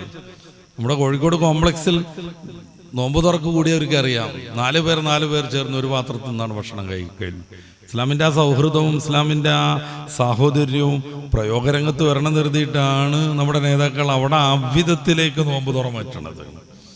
ആർക്കെങ്കിലും എന്തെങ്കിലും പരിഭവമുണ്ടോ? ഇല്ല. എല്ലാവരും മനോഹരമായി നോമ്പ് തുറക്കുന്നത് 1-2 ആളൊന്നുമല്ല, 2000-ഓളം ആളുകൾ ഡെയിലി എല്ലാവരും ഇങ്ങനെ ഭക്ഷണം കഴിക്കുന്നത്. സ്നേഹം കൂടും. ഒന്നങ്ങനെ തീരുമാനിച്ചു നോക്കിയാൽ എങ്ങനെ ഉണ്ടാവും? ആയിഷ ബീവി ചുണ്ട് വെച്ചിടത്ത് ചുണ്ട് വെച്ച് ഷഫീഉൽ വറ മുഹമ്മദുർ റസൂൽ സല്ലല്ലാഹു അലൈഹി വസല്ലം വെള്ളം കുടിക്കുന്നു. ഒന്നിച്ചിരുന്ന് ഭക്ഷണം കഴിക്കുക. അപ്പോൾ തന്നെ അങ്ങോട്ടും ഇങ്ങോട്ടും സംസാരിച്ചും കാര്യങ്ങളൊക്കെ ചർച്ച ചെയ്ത് മുന്നോട്ട് പോവുക. 5-മത്തെ ഒരു സംഗതി വിട്ടുവീഴ്ചയും ക്ഷമയുമാണ്. ജീവിതത്തിൽ ഉടനീളം വിജയത്തിന് ആവശ്യമായ 2 കാര്യങ്ങളാണ് വിട്ടുവീഴ്ച. സത്യത്തിൽ കൂടുതൽ ക്ഷമിക്കാൻ കഴിയേണ്ടത് പുരുഷനല്ലേ? അവനല്ലേ കുടുംബനാഥൻ. എന്തെങ്കിലും ഒരു പ്രശ്നം ഉണ്ടാകുമ്പോൾ എല്ലാം ഭാര്യൻ്റെ തലയ്ക്കിടലാണോ? കുട്ടി വീണു സപ്പോസ്, ആർക്കാ പഴി? ഭാര്യയ്ക്ക്. എന്തേ കുഞ്ഞിനെ നോക്കേണ്ട ബാധ്യത ഇയാൾക്ക് തീരല്ലേ? ഭാര്യ ഇങ്ങനെ കല്യാണത്തിൻ്റെ വന്നപ്പോൾ 3-4 കുട്ടികളും കൊണ്ട് വന്നതാണ്. ആലോചിച്ച് നോക്കൂ. നമ്മൾ മറഡോണൊക്കെ അങ്ങനെ കല്യാണം കഴിച്ചു. പുതിയാപ്പിള പോകുമ്പോൾ 2 കുട്ടികളുണ്ടായിരുന്നു. അങ്ങനെയാണോ ഇവർ വന്നത്?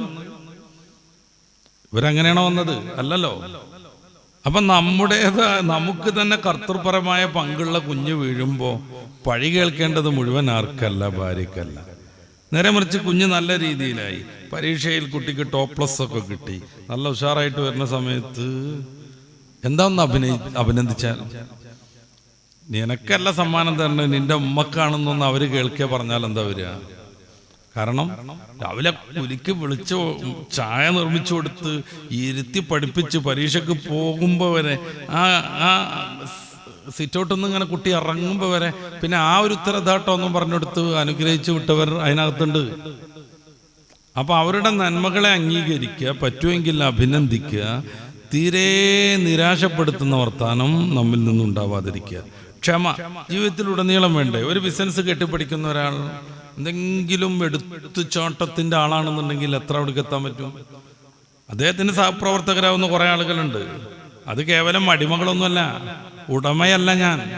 ആ ഒരു സ്നേഹബന്ധത്തിൽ മുന്നോട്ട് പോവുകയാണെങ്കിൽ രാവിലെ മുതൽ വൈകിട്ട് വരെ ഒന്ന് കസാരയിൽ ഇരിക്കാൻ പറ്റാത്ത ജോലി ചെയ്യുന്ന തൊഴിലാളിക്ക് പോലും തൻ്റെ ഈ സ്ഥാപനത്തോട് നല്ല ആത്മാർത്ഥത ഉണ്ടാവും. നേരെ മറിച്ച് കുറച്ചേ സംസാരിക്കുള്ളൂ എന്നുണ്ടെങ്കിൽ ജോലി ചെയ്യൽ മാത്രമായിട്ട് അവരുടെയും ചിന്ത മാറും. അപ്പോൾ ഒരു പുരോഗതി ഉണ്ടാവില്ല. റസൂലുള്ളാഹി സ്വല്ലല്ലാഹു അലൈഹി വസല്ലം എത്രമേൽ വിട്ടുവീഴ്ച ചെയ്തു. ഒരു ഭാര്യയുടെ വീട്ടിൽ നിന്ന് നല്ല കാരക്ക കിട്ടിയപ്പോൾ അത് ആയിഷ ബീവിക്ക് നൽകാമെന്ന് കരുതി പാത്രത്തിൽ കൊണ്ടുവരാൻ നബി സല്ലല്ലാഹു അലൈഹി വസല്ലം അവരുടെ ആ ഒരു പ്രത്യേകമായ അവസ്ഥയിൽ അത് തട്ടി വീണുവാണ്. ആയിഷ ബീവി റളിയല്ലാഹു അൻഹയ്ക്ക് അത് പറ്റിയില്ലേ, അവരത് തള്ളിയിട്ടു എന്ന് വേണേൽ പറയാം. നമ്മളെന്താ ചെയ്യേണ്ടത്? എവിടുന്നോ കിട്ടി, പള്ളിക്ക് നിന്നിട്ട് ഒരു ചീരിന് ഇങ്ങനെ നല്ല ഉഷാറിൽ ഭാര്യയ്ക്ക് കൊണ്ടു കൊടുക്കുകയാണ്. ഇതാപ്പോന്ന് വെച്ചാണ്ട് അവളെടുത്താണ്ട് അത് വേസ്റ്റ് ബക്കറ്റ് കിട്ടാൻ എന്തായിരിക്കും ചെയ്യേണ്ടത്? അല്ലാതെ അതിലേക്ക് ഇട്ടനീന്നും പറഞ്ഞിട്ട് ഒരു പൊട്ടിയ സ്കൂളിൽ നിന്ന് പഠിച്ച സർവ്വസംഗതിയും പെണ്ണിന് നേരിട്ട് കാണാനാവും. യുറാനസ്, നെപ്റ്റ്യൂണ്, പ്ലൂട്ടോ സംഭവങ്ങളൊക്കെ. ടീച്ചർ പഠിച്ചപ്പോൾ പരീക്ഷ എഴുതി പോയതാ, ഭൂമി തിരിഞ്ഞു നിന്നു. ഇതുവരെ ബോധ്യപ്പെട്ടിട്ടില്ല. ഇതപ്പം മനസ്സിലാവും ഭൂമി കറങ്ങുന്നുണ്ട്. റസൂലുള്ളാഹി സ്വല്ലല്ലാഹു അലൈഹി വസല്ലം തങ്ങൾ ഇതൊക്കെ കാണിച്ചു കൊടുത്തോ മഹദിയാമ്മ ആയിഷ ബീവിക്ക്? ഇല്ല, നിരത്തിയിരുന്നു. ആ പാത്രത്തിന്റെ വലിയ കഷ്ണം എടുത്തിട്ട് ഓരോന്നതിലേക്ക് പെറുക്കി വെക്കാൻ തുടങ്ങി. അപ്പോഴേക്ക് ആയിഷ ബീവി ഓടി വന്നു, മുത്ത് റസൂലിനെ പിടിച്ച് എഴുന്നേൽപ്പിച്ചു. അവര് തന്നെ ഇതൊക്കെ പെറുക്കി. അതോടുകൂടെ കുറച്ചുകൂടെ സ്നേഹം, ബന്ധം, ലോക്യം വർദ്ധിക്കും. അപ്പൊ ക്ഷമ, വിട്ടുവീഴ്ച എന്നുള്ളത് ദാമ്പത്യത്തിൽ മാത്രമൊന്നുമല്ല. ഒരു അധ്യാപകൻ ക്ഷമിക്കുന്ന ആളൊന്നുമല്ല, കുറച്ചുകൊണ്ടാണെന്നുണ്ടെങ്കിൽ ഏത് കുട്ടിയാണ് അദ്ദേഹത്തോട് ആത്മാർത്ഥമായി പഠനരംഗത്ത് സഹകരിക്കുക? ഏത് കുട്ടിയാണ്? നമ്മൾ കേൾക്കാറുണ്ട് ചില അധ്യാപകന്മാരുടെയൊക്കെ ഒരു കഥ. ചില കുട്ടികളെ ഇങ്ങനെ ഗ്രൂപ്പ് തിരിച്ച് ആക്ഷേപിച്ചുകൊണ്ടേയിരിക്കും, രണ്ടാം സ്ഥാനം എന്ന് പറഞ്ഞുകൊണ്ടേയിരിക്കും. ഞാനൊരു ഇംഗ്ലീഷ് മീഡിയം സ്കൂളിലേക്ക് 10ാം ക്ലാസ്സിലെ കുട്ടികൾക്ക് ഒരു സ്പെഷ്യൽ ക്ലാസ് എടുക്കാൻ പോയി. ക്ലാസ് കഴിഞ്ഞ് വന്നപ്പോൾ എല്ലാ കുട്ടികളും കൂടെ ആൺകുട്ടികൾ മൊത്തം എന്നോട് വട്ടളഞ്ഞു. എന്നിട്ട് പറഞ്ഞു, ഉസ്താദ് വിചാരിച്ചാൽ നടക്കണം. ഇവിടുത്തെ 2-3-4 സാറന്മാർ 2 ഗ്രൂപ്പാക്കിയിരിക്കണം. എന്നിട്ട് ഇടക്കിടക്ക് പറയും, ഒന്നും പഠിക്കാത്ത മണ്ടന്മാരുടെ ഗ്രൂപ്പ്. ആ കുട്ടികളെ എത്രമേൽ ആ ഒരു അവഗണന സ്വാധീനിച്ചു എന്നാലോചിച്ച് നോക്കൂ. അവർ ഇതിൻ്റെ മുന്നേ എന്നെ കണ്ടിട്ടില്ലേ? എൻ്റെ ക്ലാസ് കഴിഞ്ഞപ്പോൾ അവർക്ക് തോന്നിക്കാണണം, എന്നോട് പറഞ്ഞിട്ട് അതൊന്ന് പരിഹരിക്കണം എന്നുള്ളത്. എപ്പോഴും ഒരു കുട്ടിയെ ആക്ഷേപിച്ചുകൊണ്ടിരിക്കുന്ന ഒരു സാറിൻ്റെ കഥയുണ്ട്. ആ കുട്ടിയോട് പരിഹസിക്കാൻ തന്നെ സാറ് ചോദിച്ചു, നമുക്ക് എത്ര കിഡ്നി ഉണ്ട്? ആ കുട്ടി 4 എന്ന് പറഞ്ഞു. കൂട്ടച്ചിരി സാറ് നടത്തി, എല്ലാ കുട്ടികളും കൂടി ചിരിക്കുകയും ചെയ്തു. എന്നിട്ട് സാറ് പരിഹസിച്ചുകൊണ്ട് പറഞ്ഞു, പിന്നെ കുറച്ച് പുല്ലും വെള്ളം ഉണ്ടെങ്കിൽ കൊണ്ടുവരൂ, നമ്മുടെ ക്ലാസ്സിലൊരു കഴുതുണ്ട്.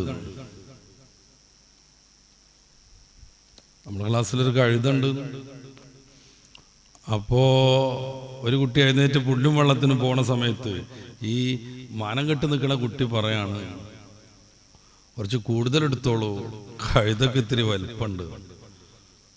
അപ്പോൾ അത് സാറിനെ പറ്റിയെന്ന് മനസ്സിലായപ്പോൾ ഒന്നിച്ച് ചിരിച്ചു എല്ലാവരും കൂടെ. ഇയാൾ ശോഭിച്ചു. വടിയൊക്കെ എടുത്തിട്ട് അയാൾ എന്താണാ നീ പറഞ്ഞു ചെന്നപ്പോൾ, സാറേ ഒറിജിനൽ കഴുതങ്ങൾ തന്നെയാണല്ലോ, കാര്യം നമുക്കെത്ര കിഡ്നിയുണ്ട് വെച്ചോണ്ടാണ് ഞാൻ 4 എന്ന് പറഞ്ഞത്, നിനക്കെത്ര കിഡ്നി പറഞ്ഞാൽ 2 എന്ന് പറയായിരുന്നു ഞാൻ. നമ്മൾ പറഞ്ഞപ്പോൾ 2 ആളായില്ല, അപ്പോൾ 4 കിഡ്നിയില്ല. അതാ ഞാനങ്ങനെ പറയാൻ കാര്യം. അപ്പോൾ ഈ ക്ലാസ്സിലെ മിടുക്കനായ കഴുത താങ്കളാണല്ലോ എന്ന് കുട്ടി പറഞ്ഞു എന്നും, അതോടുകൂടെ സാറിൻ്റെ ആ ഒരു മോഹം, കുട്ടികളെ അവഗണിച്ച് മോശം കെടുത്തുന്നത്, ആ ഒരു പരിപാടി തീർന്നു എന്നൊക്കെ വായിച്ചിട്ടുണ്ട്. പല മനഃശാസ്ത്ര പുസ്തകത്തിൽ മോട്ടിവേഷൻ കഥയുടെ ഭാഗമായിട്ട് ആരെങ്കിലും നിർമ്മിച്ചതായിരിക്കും, പക്ഷെ നല്ലൊരു പാഠമുണ്ട്. അപ്പം നമ്മുടേതായ കുറവൊന്നും മനസ്സിലാക്കാതെ നമുക്കെത്ര കിഡ്നി ഉണ്ട് ചോദിക്കുക. കുട്ടി 4 എന്ന് പറയുമ്പോൾ ആകമാനം കെടുത്തുക. നിനക്കെത്ര കിഡ്നി ഉണ്ട് ചോദിച്ചാൽ പോരെ, എന്നാ 2 എന്ന് പറയൂലേ? ഇത് നമ്മുടെ കുറവൊന്നും അംഗീകരിക്കാതെ ബാക്കിയുള്ളവരെ കുറ്റപ്പെടുത്തുന്ന ഒരു രീതി. അത് ബിസിനസ്സിൽ ജയിക്കൂല, അധ്യാപനത്തിൽ ജയിക്കൂല, കച്ചവടത്തിൽ ജയിക്കൂല, കുടുംബബന്ധത്തിൽ തീരെ അത് പറ്റൂല. അതുകൊണ്ട് വിട്ടുവീഴ്ചയും ക്ഷമയും വളരെ ആവശ്യം. ഉത്തരവാദിത്തങ്ങൾ പങ്കിടുക. അപ്പോൾ എല്ലാം ഞാനൊന്ന് ടച്ച് ചെയ്യണമെന്ന് വിചാരിക്കുന്ന ചില ആളുകൾ ഉണ്ടാവില്ല. ചില ഹെഡ്മാസ്റ്റർമാരൊക്കെ ആ സ്കൂളിൽ എല്ലാവരും പാര പണിതുകൊണ്ടിരിക്കുകയായിരിക്കും. അധ്യാപകന്മാരെന്നുള്ള അടുത്തുനിന്ന് മാറിയിട്ട് അധ്യാപകന്മാരാവും ഓരോരുത്തരും. എന്താ കാര്യം? അവരെ വേണ്ട വിധം ഒന്നിച്ചു കൊണ്ടെടുക്കാൻ ത്രാണിയില്ലാത്ത, കേവലം സീനിയോറിറ്റി കൊണ്ട് മാത്രം ഹെഡ്മാഷായ ഒരാളാണ് അവിടുത്തെ മെയിൻ ആള്. അതുകൊണ്ട് സംഭവിക്കുന്നതാണ്. ചില കുടുംബത്തിലുണ്ട് എല്ലാം ഞാൻ തന്നെ ചെയ്യണമെന്ന് വിചാരിക്കുന്ന ചില വാപ്പന്മാർ. ചില കുടുംബത്തിലെ വാപ്പന്മാരുടെ വിഷയം എന്താണ്? മക്കൾ പറയുന്നതിനെ തീരെ മാനിക്കൂല. മാനിച്ചാൽ ഞാൻ അവരെക്കാൾ താഴ്ന്നു പോകുന്ന അവർക്ക് വിചാരം വരും. മക്കള് പറയുന്നതിനെ തീരുമാനിക്കൂല. സത്യത്തിൽ റസൂലുള്ളാഹി സ്വല്ലല്ലാഹു അലൈഹി വസല്ലമ തങ്ങൾ ബദർ രണാങ്കളത്തിന്റെ ഏറ്റവും സങ്കീർണമായ സന്ദർഭത്തിൽ അതിങ്ങനെ തുടങ്ങാൻ നിൽക്കുകയാണ്. സഹാബാക്കിറാമിനോട് കൂടി ആലോചിച്ചില്ലേ, നമുക്ക് ഇവിടെ ടെന്റ് കെട്ടാം, നമുക്ക് നമ്മുടെ വെള്ളം സംവിധാനങ്ങളൊക്കെ ഇവിടെ സ്ഥാപിക്കാമെന്ന് റസൂലുള്ളാഹി സ്വല്ലല്ലാഹു അലൈഹി വസല്ലമ തങ്ങൾ പറഞ്ഞു. ഒരു സഹാബി വര്യൻ റസൂലിന്റെ മുന്നിൽ വന്നിട്ട് ചോദിച്ചു, ഇത് അള്ളാഹുവിന്റെ വഹയി പ്രകാരമാണോ അതോ അങ്ങ് സ്വയം അങ്ങനെ തീരുമാനിച്ചതാണോ? റസൂലുള്ളാഹി സ്വല്ലല്ലാഹു അലൈഹി വസല്ലമ തങ്ങൾ പറഞ്ഞു, എനിക്കങ്ങനെ തോന്നി ഇവിടെ നല്ലത് എന്ന്. അദ്ദേഹം പറഞ്ഞു, എത്രയോ കൊല്ലം യുദ്ധം ചെയ്ത് പ്രാവീണ്യുണ്ട് എനിക്ക്. ഇവിടെ നമ്മൾ സ്ഥാപിച്ച് യാദൃച്ഛികമായി മഴ പെയ്തു പോയിട്ടുണ്ടെങ്കിൽ നമ്മുടെ ടെന്റും നമ്മുടെ സംവിധാനങ്ങളും മൊത്തം അഴുക്ക് നിറഞ്ഞ് നമുക്ക് ഉപയോഗിക്കാൻ പറ്റാതെയാകും. പിന്നെ നമ്മുടെ വെള്ളം നശിക്കും. നേരെ മറിച്ച് ബദറിന്റെ ആ ഒരിടത്ത് നമ്മൾ സ്ഥാപിക്കുകയാണെന്നുണ്ടെങ്കിൽ അത്ര പ്രശ്നം ഉണ്ടാവില്ല. റസൂലുള്ളാഹി സ്വല്ലല്ലാഹു അലൈഹി വസല്ലം തങ്ങൾ എന്താ തിരുത്താൻ വരുന്നു എന്നും പറഞ്ഞിട്ട് ഒഴിവാക്കിയോ അദ്ദേഹത്തെ? എല്ലാം പറിച്ചുകൊണ്ടുപോയി അദ്ദേഹം പറഞ്ഞെടുത്ത് സ്ഥാപിച്ചു. കാരണം അദ്ദേഹത്തിന് ആ വിഷയത്തിൽ പ്രാവീണ്യുണ്ട് എന്ന് മുത്തറസൂലിന് മനസ്സിലായി. അദ്ദേഹം പ്രതീക്ഷിച്ചതുപോലെ മഴ പെയ്തു. ശത്രുപക്ഷം വന്ന് റസൂൽ ആദ്യം സ്ഥാപിച്ചെടുത്താണ് അവരുടെ ടെന്റ് കെട്ടിയത്, അവരുടെ വെള്ള ടാങ്ക് ഫിറ്റ് ചെയ്തത്. പക്ഷെ മഴ പെയ്തു, എല്ലാ മാലിന്യവും അവിടെ ഒഴുകിച്ചെന്ന് കൂടി കലർന്നു നിന്നു. അവരുടെ ടെന്റുകൾ കേടുന്നു, അവരുടെ വെള്ളം മൊത്തം ഉപയോഗശൂന്യമായി. ബദറിന്റെ ദ്വന്ദ്വയുദ്ധം തുടങ്ങുന്നത് ഈ കാരണത്താലാണ്, നമ്മൾ മനസ്സിലാക്കുക. റസൂലുള്ളാഹി സ്വല്ലല്ലാഹു അലൈഹി വസല്ലം തങ്ങളുടെ ടാങ്കിൽ നന്നായിട്ട് വെള്ളം, ഇവരുടേത് മൊത്തം മലിനമായി. അപ്പൊ ഇനി റസൂലിനെ ആക്രമിച്ച ആ വെള്ളം പിടിച്ചെടുത്തേ പറ്റുള്ളൂ എന്ന് ശത്രുക്കൾ വിചാരിച്ചു. അങ്ങനെയാണ് അൻസാർ റളിയല്ലാഹു അൻഹു ചാടുന്ന പാട്ടൊക്കെ, മുത്തു റസൂലിന്റെ ഹൗദിൽ നിന്ന് വെള്ളം എടുക്കുന്നവൻ ആരടാന്നുള്ള പാട്ടൊക്കെ വരുന്നത് ആ പശ്ചാത്തലത്തിലാണ്. നോക്കുങ്ങള്, അദ്ദേഹത്തിന്റെ തിരുത്ത് മുത്തു റസൂൽ സല്ലല്ലാഹു അലൈഹി വസല്ലം അങ്ങനെ തന്നെ തീരുമാനിച്ചു. നമ്മുടെ മോനൊരു കാര്യം പറഞ്ഞാൽ എന്തേ ഓനെ ഒന്നിനും കൊള്ളാത്തവൻ എന്നിട്ട് തീരുമാനിക്കണോ? അതിലൊന്ന് ആലോചിക്കെങ്കിലും ചെയ്തൂടെ? ചില കുടുംബത്തിലുണ്ടാകുന്ന ഏറ്റവും വലിയ പ്രശ്നം അതാണ്. അപ്പൊ ഉത്തരവാദിത്തങ്ങൾ പങ്കുവയ്ക്കുക. റസൂലുള്ളാഹി സ്വല്ലല്ലാഹു അലൈഹി വസല്ലം തങ്ങളും കൂട്ടുകാരുള്ള യാത്രയിൽ ഒരാള് ആടിനെ മുറിക്കും, വേറൊന്ന് രണ്ടാൾ ചേർന്നിട്ട് പൊളിച്ചിട്ട് അതിന്റെ മാംസം ശരിയാക്കും, മറ്റാളുകൾ അടുപ്പ് കൂട്ടിക്കൊണ്ടിരിക്കും, വേറെ കുറെ ആളുകൾ വെള്ളം ശേഖരിക്കും, ഹബീബായ നബിതങ്ങൾ വിറക് പുറക്കാൻ പോകും. സഹാബിവര്യന്മാർ അവരുടെ സ്നേഹത്തിന്റെയും മര്യാദയുടെയും ഭാഗമായി അങ്ങൊരു സ്ഥലത്ത് വിശ്രമിച്ചാലും ഞങ്ങളത് ചെയ്തോളാം എന്ന് പറയും. നബി സല്ലല്ലാഹു അലൈഹി വസല്ലം തങ്ങൾ അവരോട് സ്നേഹപൂർവ്വം തിരുത്തും. എന്നിട്ട് അവിടുന്ന് വിറക് ശേഖരിക്കുന്ന വിശുദ്ധമായ ദൗത്യം ഏറ്റെടുക്കും. അപ്പൊ ഉത്തരവാദിത്തങ്ങൾ എല്ലാവർക്കുമായിട്ട് ഓരിച്ചു കൊടുക്കുക. ചെറിയ മോനോട് പറയാ, താത്താന്റെ കല്യാണത്തിന് ആളുകൾക്ക് വെള്ളം കൊടുക്കേണ്ടത് വെൽക്കം ഡ്രിങ്ക്സിന്റെ മൊത്തം ചുമതല നിനക്കാണ്. വലിയ ആളെ വിളിച്ചിട്ട് പറയാം, പന്തലിന്റെ കാര്യങ്ങൾ ഇതൊക്കെ നീ ശരിയാക്കണം. എല്ലാത്തിനും മേൽനോട്ടം വഹിച്ചുകൊണ്ട് വാപ്പങ്ങനെ നല്ല മര്യാദക്കാരനും മാന്യനുമായിട്ട് അവിടെ ഉണ്ടാവണം. അങ്ങനെ വരുന്ന സമയത്ത് നല്ല സന്തോഷമുള്ള കുടുംബം രൂപപ്പെടും. ഭാര്യനെ വിളിച്ചിട്ട് പറയണം, പിന്നെ എനിക്ക് പുറത്ത് ശ്രദ്ധിക്കാനാവില്ല, അറിയാലോ ഈ കുടുംബത്തിന്റെ രാജ്ഞി നീയാ. ആരൊക്കെ സ്ത്രീകൾ വരുന്നോ, നമ്മുടെ ബന്ധത്തിൽ നിന്ന് ഏതൊക്കെ ഉമ്മമാർ വരുന്നോ എല്ലാവരെയും വേണ്ട വിധം നീ ഡീൽ ചെയ്യണം എന്ന് പറയാം. അവർക്ക് തന്നെ തോന്നും എന്നെ അംഗീകരിച്ചല്ലോ എന്ന്. ഇത് മൊത്തം ഞാൻ തന്നെ ചെയ്തേ പറ്റുള്ളൂ എന്ന് പറഞ്ഞ് അങ്ങോട്ടും ഇങ്ങോട്ടും ഓടി നടന്ന അവസാനം മൊത്തം കൊളാക്കുന്ന, പ്രത്യേകിച്ച് മക്കളുടെ കാര്യത്തിൽ ഒരു ബന്ധമില്ലാത്ത, അസ്സലാമു അലൈക്കും വലൈക്കും സ്ലാം കഴിഞ്ഞു മക്കളുമായിട്ടുള്ള ബന്ധം, അങ്ങനത്തെ ചില പിതാക്കന്മാരുണ്ട്. അവരെ ഏത് കാലത്ത് ജീവിക്കേണ്ടതെന്ന് പറഞ്ഞാൽ പണ്ടൊന്നും ഇങ്ങനല്ല. റസൂലുള്ളാഹി സ്വല്ലല്ലാഹു അലൈഹി വസല്ലം തങ്ങളുടെ കാലത്ത് ഇങ്ങനെയാണോ? അല്ല, അത് അവരുടെ വ്യക്തിപരമായ വിഷയമാണ്, കാലത്തിന്റെ പ്രശ്നമൊന്നുമല്ല. കുടുംബം തകർന്നു പോകും. പരസ്പരം പിന്തുണ കൊടുക്കണം. ഇപ്പൊ ഭാര്യയുടെ കയ്യിൽ നിന്ന് നമ്മൾ നല്ല താലോലിച്ച് ഗൾഫിൽ നിന്ന് കൊണ്ടുവന്ന നല്ല സ്ഫടികത്തിന്റെ ഒരു പാത്രം വീണ് പൊട്ടി. അതോടുകൂടെ ഓൻ്റെ ഹമുക്കെന്ന് പറഞ്ഞ് കുറച്ച് വർത്താനം പറയാനാ. ഈ സ്ഫടികം എന്ന് പറഞ്ഞ സാധനം വീണാ പൊട്ടുന്നതാണല്ലോ. വീഴാന്ന് പറഞ്ഞ സംഭവം പലപ്പോഴും ഉണ്ടാവുന്നതുമാണ്. കൈ തട്ടി വീഴാം, ചിലപ്പോൾ വഴുതി വീഴാം, പല സാധനം ഉണ്ടാവും. ചിലപ്പോൾ ഇവര് സ്ലിപ്പായതായിരിക്കും. അങ്ങനെ നല്ല മാർബിളിട്ട അടുക്കളയിൽ വെള്ളം ഒഴുകിയെടുത്ത് തട്ടി ഭാര്യ സ്ലിപ്പായി ടേന്ന് പറഞ്ഞ് തലടിച്ച് വീണ് അവരുടെ കയ്യിലുള്ള സ്ഫടികത്തിന്റെ പാത്രം പൊട്ടണം. ഇയാൾ വന്നിട്ടോ എൻ്റെ കുതിരജത് പറ്റിച്ചല്ലോ, ആ ഒരു സാധനം ഇജ്ജ് പൊട്ടിച്ചില്ലേന്ന് ചോദിക്കേണ്ടത്. ഇവളുടെ തല അടിച്ചിൻ്റെ അമ്പരപ്പിൽ നിൽക്കുമ്പോഴേ നിനക്കെന്തേ പറ്റി എന്നുള്ളടത്തല്ല മൂപ്പരുടെ പ്രശ്നം, പിന്നെ ഇത് പൊട്ടിയെടുത്താണ്. പിന്നെ ആ സ്ത്രീയുടെ മനസ്സിൽ ഇയാളോട് എന്ത് വിധം വികാരമാണ് ഉണ്ടാവുക. അപ്പൊ പിന്തുണ കൊടുക്കുക, പരസ്പരം അങ്ങോട്ടും ഇങ്ങോട്ടും വിശ്വാസപൂർവ്വം കാര്യങ്ങൾ കൈകാര്യം ചെയ്യുക. അതാണ് 8ാമത്തെ പോയിന്റ്. വിശ്വാസപൂർവ്വം കണക്കിങ്ങനെ ചോദിച്ചുകൊണ്ടിരിക്കുക ഓരോന്നിനും. ഞാൻ അപ്പോൾ കഴിഞ്ഞ പ്രാവശ്യം ശമ്പളം കിട്ടിയപ്പോൾ നിൻ്റെ കയ്യിൽ 5000 ഏൽപ്പിച്ചിരുന്നില്ലേ? ഏൽപ്പിച്ചിരുന്നു. എന്നിട്ട് അതൊക്കെ ഇപ്പോൾ എവിടെ? അപ്പോൾ അവർ പറഞ്ഞു നമ്മൾ അത് വാങ്ങിയില്ല, ഇത് വാങ്ങിയില്ല, ഇത് അവൻ മൊത്തപ്പോൾ ഒരു 3700 റുപ്യയായി, ബാക്കി 1300. അപ്പോൾ അവർ പിന്നെ അങ്ങനെ ആലോചിച്ചു, വെള്ളത്തിൻ്റെ ബില്ലടച്ചല്ല, അപ്പോൾ അതിനെത്രയായത് 300, അപ്പോൾ 1000. എന്ത് കഥയാണിത്? ഇതെന്ത് കഥയാണ്? അവസാനം 10 റുപ്യ ഉണ്ട്. അതോ ദേഷ്യം വന്നിട്ട് പറഞ്ഞു അതുകൊണ്ട് ആ 4 പവൻ സ്വർണം വാങ്ങിയിട്ടു. അല്ല എന്താ, ആ 10 റുപ്യ കൊണ്ടേ ഞാൻ 4 പവൻ സ്വർണം മേടിച്ചിട്ട് പിന്നെ 2-3 പർദ്ദയും വാങ്ങി. പിന്നെ നമ്മളെ മോൾക്ക് കൊടുത്തേക്കാൻ വേണ്ടിയിട്ട് ഞാൻ ഓളാ കുട്ടീൻ്റെ ഒരു നല്ല പുതിയ മോളിൽ തൊട്ടി കണ്ടപ്പോൾ വാങ്ങി. അങ്ങനെ 950 കഴിഞ്ഞു. ഇനി 50 പൈസയും കൂടി ഉണ്ട് പറഞ്ഞാൽ. വിശ്വസിച്ച് ഏൽപ്പിക്കണം ഓരോ സംഗതിയും. നല്ല സ്നേഹം ഉണ്ടാവും. അവർ നമ്മളോട് ചോദിക്കാതെ ഒന്നും ചെയ്യൂല. ഇങ്ങനെയാണ് ബന്ധം എന്നുണ്ടെങ്കിൽ. അല്ല, നമ്മളിപ്പോൾ ആദ്യം പറഞ്ഞ മാതിരി ഇങ്ങനെ കണക്ക് കൊടുത്തിട്ട് വല്ല ഈ നമ്മൾ KSRTC ഉണ്ടല്ലോ പരിശോധിക്കാൻ ആൾ വരുന്നത്, അങ്ങനെ ഓരോന്ന് തോണ്ടി പോണ ആളാണെങ്കിലോ അവർ പറ്റിച്ചുകൊണ്ടിരിക്കും ചിലപ്പോൾ. അതുകൊണ്ടാണ് വിശ്വസിച്ച് അങ്ങോട്ടും ഇങ്ങോട്ടും ഏൽപ്പിക്കുക, നല്ല മൂല്യങ്ങൾ വളർത്തുക. ഞാൻ തുടക്കത്തിൽ പറഞ്ഞതാണ് പരിശുദ്ധ ഇസ്ലാമിൻ്റെ മൂല്യങ്ങൾ. പിന്നെ പ്രാർത്ഥനയും ആത്മീയതയും വളരെ പ്രധാനം. തഹജ്ജുദൊക്കെ എഴുന്നേറ്റ് ഭാര്യയും ഭർത്താവും ഒന്നിച്ചിരുന്നിട്ട് ഒരാൾ പ്രാർത്ഥിച്ച് മറ്റേയാൾ ആമീൻ പറഞ്ഞു നോക്കണം. ഒരാളെന്ന് ഞാൻ ബോധപൂർവം പറഞ്ഞതാണ്. അത് ഇയാൾ തന്നെ പ്രാർത്ഥിക്കണം എന്നൊന്നുമില്ല. പ്രാർത്ഥിക്കണമെങ്കിലൊക്കെ കുറേ കിതാബ് ഓതണ്ടേ? എന്തിന് പടച്ച റബ്ബിനോട് കിതാബിൻ്റെ ബന്ധം? അത് പരിശുദ്ധ ഖുർആനാവുന്ന കിതാബിൻ്റെ ബന്ധം തന്നെ മതി. നമുക്കറിയാവുന്ന ഭാഷയിൽ ഹൃദയം പൊട്ടി റബ്ബിനോട് പറയുന്നതിൻ്റെ പേരാണ് പ്രാർത്ഥന. റബ്ബാണ് എന്ന വിശ്വാസത്തോടുകൂടെ പടച്ച റബ്ബിനോട് നമ്മുടെ കാര്യങ്ങളെല്ലാം ഏൽപ്പിക്കാൻ അടിസ്ഥാനപരമായും മികച്ച രീതിയിലും അർഹൻ എൻ്റെ റബ്ബാണ് എന്ന ബോധത്തോടുകൂടെ ആ റബ്ബിനോട് നമ്മുടെ വികാരങ്ങൾ പങ്കുവെക്കുന്ന ആവശ്യങ്ങൾ അള്ളാഹുവിൻ്റെ മുന്നിൽ അവതരിപ്പിക്കുന്നതിൻ്റെ പേരാണ് പ്രാർത്ഥന. അതൊരാൾ പ്രാർത്ഥന നടത്തിയിട്ട് മറ്റേയാളിങ്ങനെ ആമീൻ പറഞ്ഞു നിന്ന് പിന്നെ അവർ ഖുർആനോത്തിലേക്ക് കടന്ന് ആ ഒരു ആത്മീയമായ ലോകത്തെക്കുറിച്ചൊന്ന് ആലോചിച്ച് നോക്കൂ. ഏറ്റവും സുഭദ്രമായിരിക്കും.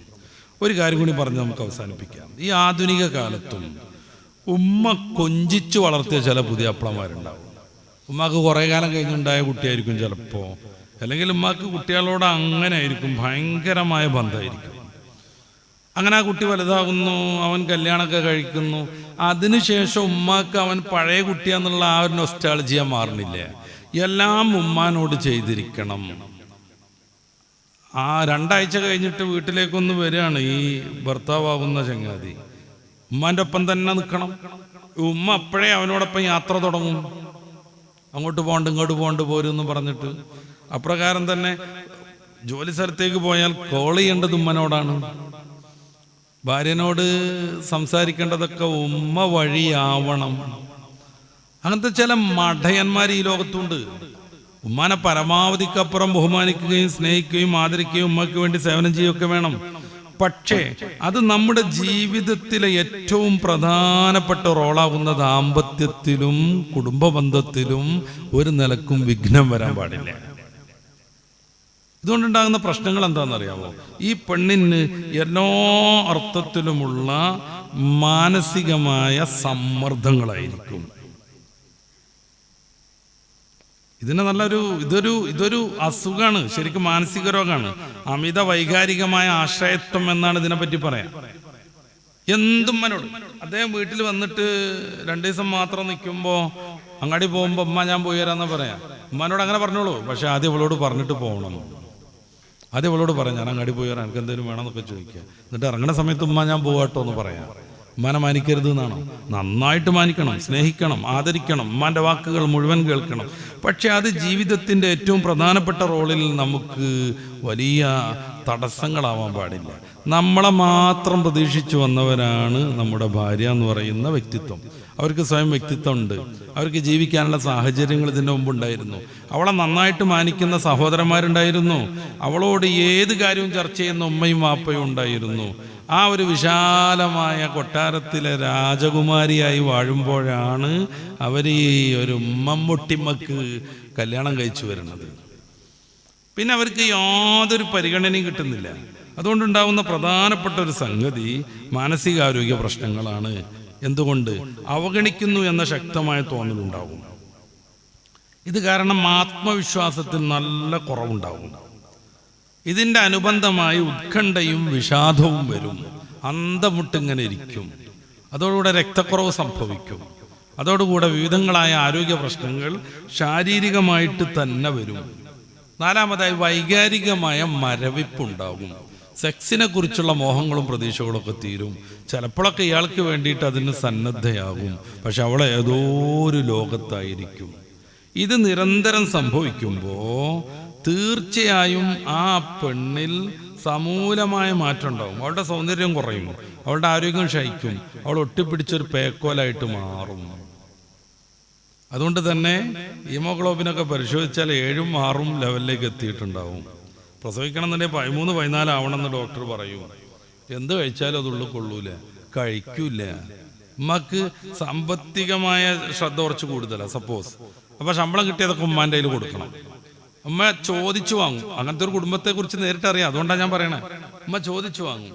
അപ്പം ഈ പെണ്ണിന് ആവശ്യമായ എന്തെങ്കിലും കാര്യങ്ങൾ വാങ്ങാനോ അത് ഉമ്മാനോട് ചോദിച്ച് അന്വേഷിച്ച് ഉമ്മ പ്രാഗി പറഞ്ഞു കൊടുത്തിട്ട് വേണം. എങ്ങനെ ഉണ്ടാവും ആ ഒരു ഭാര്യയാകുന്ന സ്വന്തം വ്യക്തിത്വം പലരും ചേർന്ന് നശിപ്പിച്ചുകൊണ്ടിരിക്കുന്ന ആ പെണ്ണിൻ്റെ അവസ്ഥ എന്തായിരിക്കും? നമ്മുടെ സ്ത്രീകളുടെ ആരോഗ്യത്തെക്കുറിച്ച് ഏറ്റവും ശ്രദ്ധ വേണ്ടത് നമ്മളാണ്. എന്താണ് കുറവെന്ന് പരിഹരിക്കണം. അപ്പോൾ ബ്ലഡ് കുറവാണെന്ന് പറഞ്ഞിട്ടുണ്ടെങ്കിൽ അല്ല ആടിൻ്റെ കരളൊക്കെ മേടിച്ചു കൊടുക്കണം, നല്ല അനാറ് വാങ്ങിയിട്ട് അവർക്ക് കഴിക്കാൻ കൊടുക്കണം, ഈത്തപ്പഴം നല്ല സൈസ് തന്നെ വാങ്ങിയിട്ട് അവരുടെ റൂമിൽ പ്രത്യേകമായി സ്റ്റോർ ചെയ്യണം. നമുക്ക് പറഞ്ഞു മനസ്സിലാക്കണം ഇങ്ങനെ പ്രശ്നമുണ്ട്, അതുകൊണ്ട് അവർക്ക് ഇതൊക്കെ കൊടുക്കേണ്ടതുണ്ട് എന്ന് പറഞ്ഞ് മനസ്സിലാക്കണം.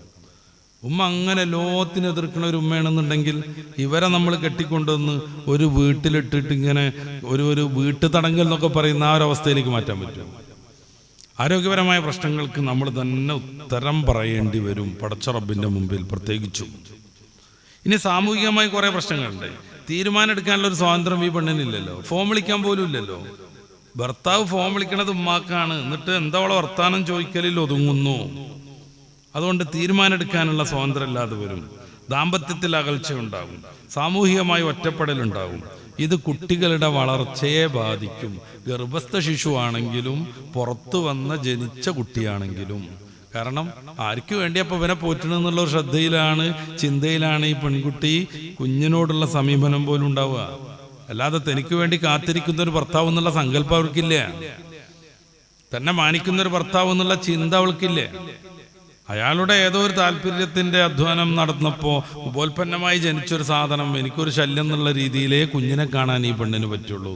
ഇതൊരു കാരുണ്യത്തിൻ്റെയും സ്നേഹത്തിൻ്റെയും പരസ്പരം പങ്കുവെപ്പിൻ്റെയും പ്രത്യേകമായ ഒരു ലോകമാണ്. അവിടെ ഉമ്മമ്മൊട്ടിങ്ങനെ നിന്നാൽ പറ്റൂല. ഇതിന് പരിഹാരം ഉണ്ടാവണം. തുറന്ന സംസാരത്തിന് പെൺകുട്ടി മുതിരണം. അല്ലെങ്കിൽ ഇദ്ദേഹം മാനിക്കുന്നതായ മൂത്താപ്പനെ പോലുള്ള ആരെങ്കിലും ഉണ്ടെങ്കിൽ അവരെ കൂടെ ഇതിൽ ഇടപിടിപ്പിക്കണം. പിന്നെ അതിർവരമ്പുകൾ നിശ്ചയിക്കണം. എത്രയൊക്കെയാണ് ബന്ധം വേണ്ടത്, ഏതൊക്കെ രീതിയിലാണ് ഉമ്മാനെ മാനിക്കേണ്ടത് എന്നുള്ള രീതിയിലേക്ക് ഭർത്താവ് മാറണം. ഉമ്മാനെ എല്ലാർത്ഥത്തിലും സ്നേഹിക്കണം, സഹായിക്കണം, ഉമ്മാക്ക് വേണ്ട ആവശ്യങ്ങളൊക്കെ നിർവഹിച്ചു കൊടുക്കണം. പക്ഷെ 4 ദിവസത്തിന് വിരുന്ന് വന്നാൽ അല്ലെങ്കിൽ വീട്ടിലേക്ക് വന്നാൽ കടന്നുറങ്ങേണ്ടത് ഉമ്മാൻ്റെ ഒപ്പാണെന്ന് പറഞ്ഞാൽ ഉമ്മാൻ്റെ മുന്നിൽ ഇപ്പോഴും അത് ചെറിയ കുട്ടിയാണ്. ഉമ്മാക്കാരുടെ ഒസ്റ്റാളജി വിട്ടിട്ടില്ല. പക്ഷേ ഇത് അന്തത്തോടുകൂടെ കാര്യങ്ങൾ പറഞ്ഞ് മനസ്സിലാക്കാനും അതിർവരമ്പുകൾ നിശ്ചയിക്കാനും ഈ ഭർത്താവിന് പറ്റണം. ഒരു രക്ഷയില്ല എന്നുണ്ടെങ്കിൽ കൗൺസിലിങ്ങിന് പോകണം. ഭർത്താവിനുമായുള്ള ബന്ധപ്പെട്ട് സംസാരിക്കേണ്ട പ്ലാന് ഭാര്യ തയ്യാറാക്കണം. സമയവും സന്ദർഭവും അനുസരിച്ച് ആ വിഷയത്തിലേക്ക് അവർ സംസാരം കൊണ്ടുപോകണം. എനിക്കെന്ന് കുറ്റപ്പെടുത്തി പറഞ്ഞുകൊണ്ട് ഭാര്യ ഭർത്താവിനെ കുറച്ചുകൂടെ ഇങ്ങനെ പ്രലോഭിച്ചുകൊണ്ടിരിക്കണം. വീട്ടിൽ പോയിട്ട് കുറ്റം എന്നുള്ള രീതി പറയാതെ ഇത് പരിഹരിക്കാൻ പറ്റുന്ന മിടുക്കനായ വല്ല അമ്മാവനും ഉണ്ടെങ്കിൽ അദ്ദേഹത്തോട് കാര്യങ്ങൾ ചർച്ച ചെയ്യണം. എന്തായാലും ഒരു പെൺകുട്ടിയെ എവിടുന്നോ കൊണ്ടുവന്നിട്ട് അവളെ സ്വയം നശിപ്പിച്ചുകൊണ്ടിരിക്കുന്ന ഈ ശൈലി മതപരമായും സാമൂഹികമായും ഒരു നിലയ്ക്കും അനുവദിക്കാൻ പറ്റാത്തത്. അതുകൊണ്ട് തന്നെ പെൺകുട്ടിക്ക് വല്ലാത്തൊരു പ്രശ്നം ഉണ്ടാകും. അസമയത്ത് ഭർത്താവിൻ്റെ മാതാവ് മാറുന്നത് വരെ ഞാനും ഇങ്ങനെ എരിഞ്ഞ് ജീവിക്കട്ടെ എന്ന് കരുതുന്നതിനപ്പുറം അവൾ സ്വയം വിലമതിക്കണം. എനിക്ക് കുഴപ്പമൊന്നുമില്ല, അദ്ദേഹവും തമ്മിലുള്ള അമിതമായ ബന്ധത്തിൻ്റെ ചില നെഗറ്റീവായ ഫലങ്ങൾ ഞാൻ അനുഭവിക്കുന്നതേ ഉള്ളൂ എന്നും പറഞ്ഞ് ആശ്വസിച്ചിട്ട് അവൾ സ്വയം ഒരു ധൈര്യം കൊടുത്തുകൊണ്ടിരിക്കണം. വൈകാരികമായ അകലം വരുന്നുണ്ടെങ്കിൽ അത് എന്തുകൊണ്ടാണെന്നുള്ളത് ബോധ്യപ്പെടുത്തണം. പിന്നെ സപ്പോർട്ട് ചെയ്യുന്ന സിസ്റ്റത്തിലേക്ക് അവരെത്തണം. പുതിയ കഴിവുകൾ വളർത്തണം. ഇങ്ങനെയൊക്കെ ഇത്തരം അവഗണനയോട് ക്രിയാത്മകമായി പ്രതികരിച്ച് അവസാനം തൻ്റെ ഭർത്താവിനെ കൂടെ മാറ്റി നന്നാക്കിയെടുക്കുന്ന, ഉത്തരവാദിത്തങ്ങൾ നൽകിയിട്ടും മറ്റും ഭർത്താവിനെ ഒരു പ്രായോഗിക മനുഷ്യനാക്കുന്ന, ഈ റോബോട്ടായിട്ടിങ്ങനെ ആരോ ചെയ്ത സോഫ്റ്റ്വെയർ അനുസരിച്ച് ജീവിക്കുന്ന തലത്തിൽ നിന്ന് മാറ്റിയിട്ട് സ്വയം ചിന്തിക്കാനും സ്വയമായി ജീവിക്കാനും പറ്റുന്ന ഒരു തലത്തിലേക്ക് ഭർത്താവിനെ മാറ്റണം. അതിന് നല്ല സൈക്കാട്രിസ്റ്റിൻ്റെ സഹായം ചിലപ്പോൾ വേണ്ടി വരും. ഞാൻ നേരത്തെ പറഞ്ഞതുപോലെ അന്തുള്ള അമ്മാവിൻ്റെയോ മൂത്താപ്പൻ്റെയൊക്കെ സഹായം തേടേണ്ടി വരും. ചിലപ്പോൾ വീട്ടിൽ തന്നെ ഉണ്ടാവും. വാപ്പ നല്ല ഉഷാറായിരിക്കും, ഉമ്മ ആയിരിക്കും ഈ ഗതികേടിൻ്റെ ആള്. അപ്പോൾ വാപ്പനോട് പറയേണ്ടി വരും. എന്തായാലും കുടുംബബന്ധത്തിൽ സാധാരണ നമ്മൾ പറയുന്ന മൊബൈല് പറ്റുപോലെ സംഗതികളുടെ സ്വാധീനം, ഇതൊന്നും ഞാൻ തൽക്കാലം പറഞ്ഞിട്ടില്ല. നമ്മൾ തന്നെയും പല പ്രഭാഷണത്തിലും നമ്മളത് കേൾക്കുന്നതാണ്. അതല്ലാത്ത ചില സംഗതികളാണ് പറയാൻ ശ്രമിച്ചത്. പടച്ച റബ്ബ് നല്ല മനോഹരമായ ദീനിന് ഉപകാരപ്പെടുന്ന കുടുംബബന്ധം നയിക്കാൻ നമുക്കും നമ്മളോട് ബന്ധമുള്ള എല്ലാവർക്കും തൗഫീഖ് നൽകുമാറാവട്ടെ. അതിന് വിഘാതമാകുന്ന എല്ലാ പ്രവണതകളിൽ നിന്നും മാറി നിൽക്കാൻ പടച്ച റബ്ബ് നമ്മളെ അനുഗ്രഹിക്കട്ടെ. റബ്ബനാ ആതിനാ ഫിദ്ദുനിയാ ഹസന വഫിൽ ആഖിറതി ഹസനത വഖിനാ അദാബന്നാർ. ആമീൻ ബിറഹ്മതിക യാ അർഹമർ റഹീമീൻ. അസ്സലാമു അലൈക്കും വറഹ്മത്തുള്ളാഹി.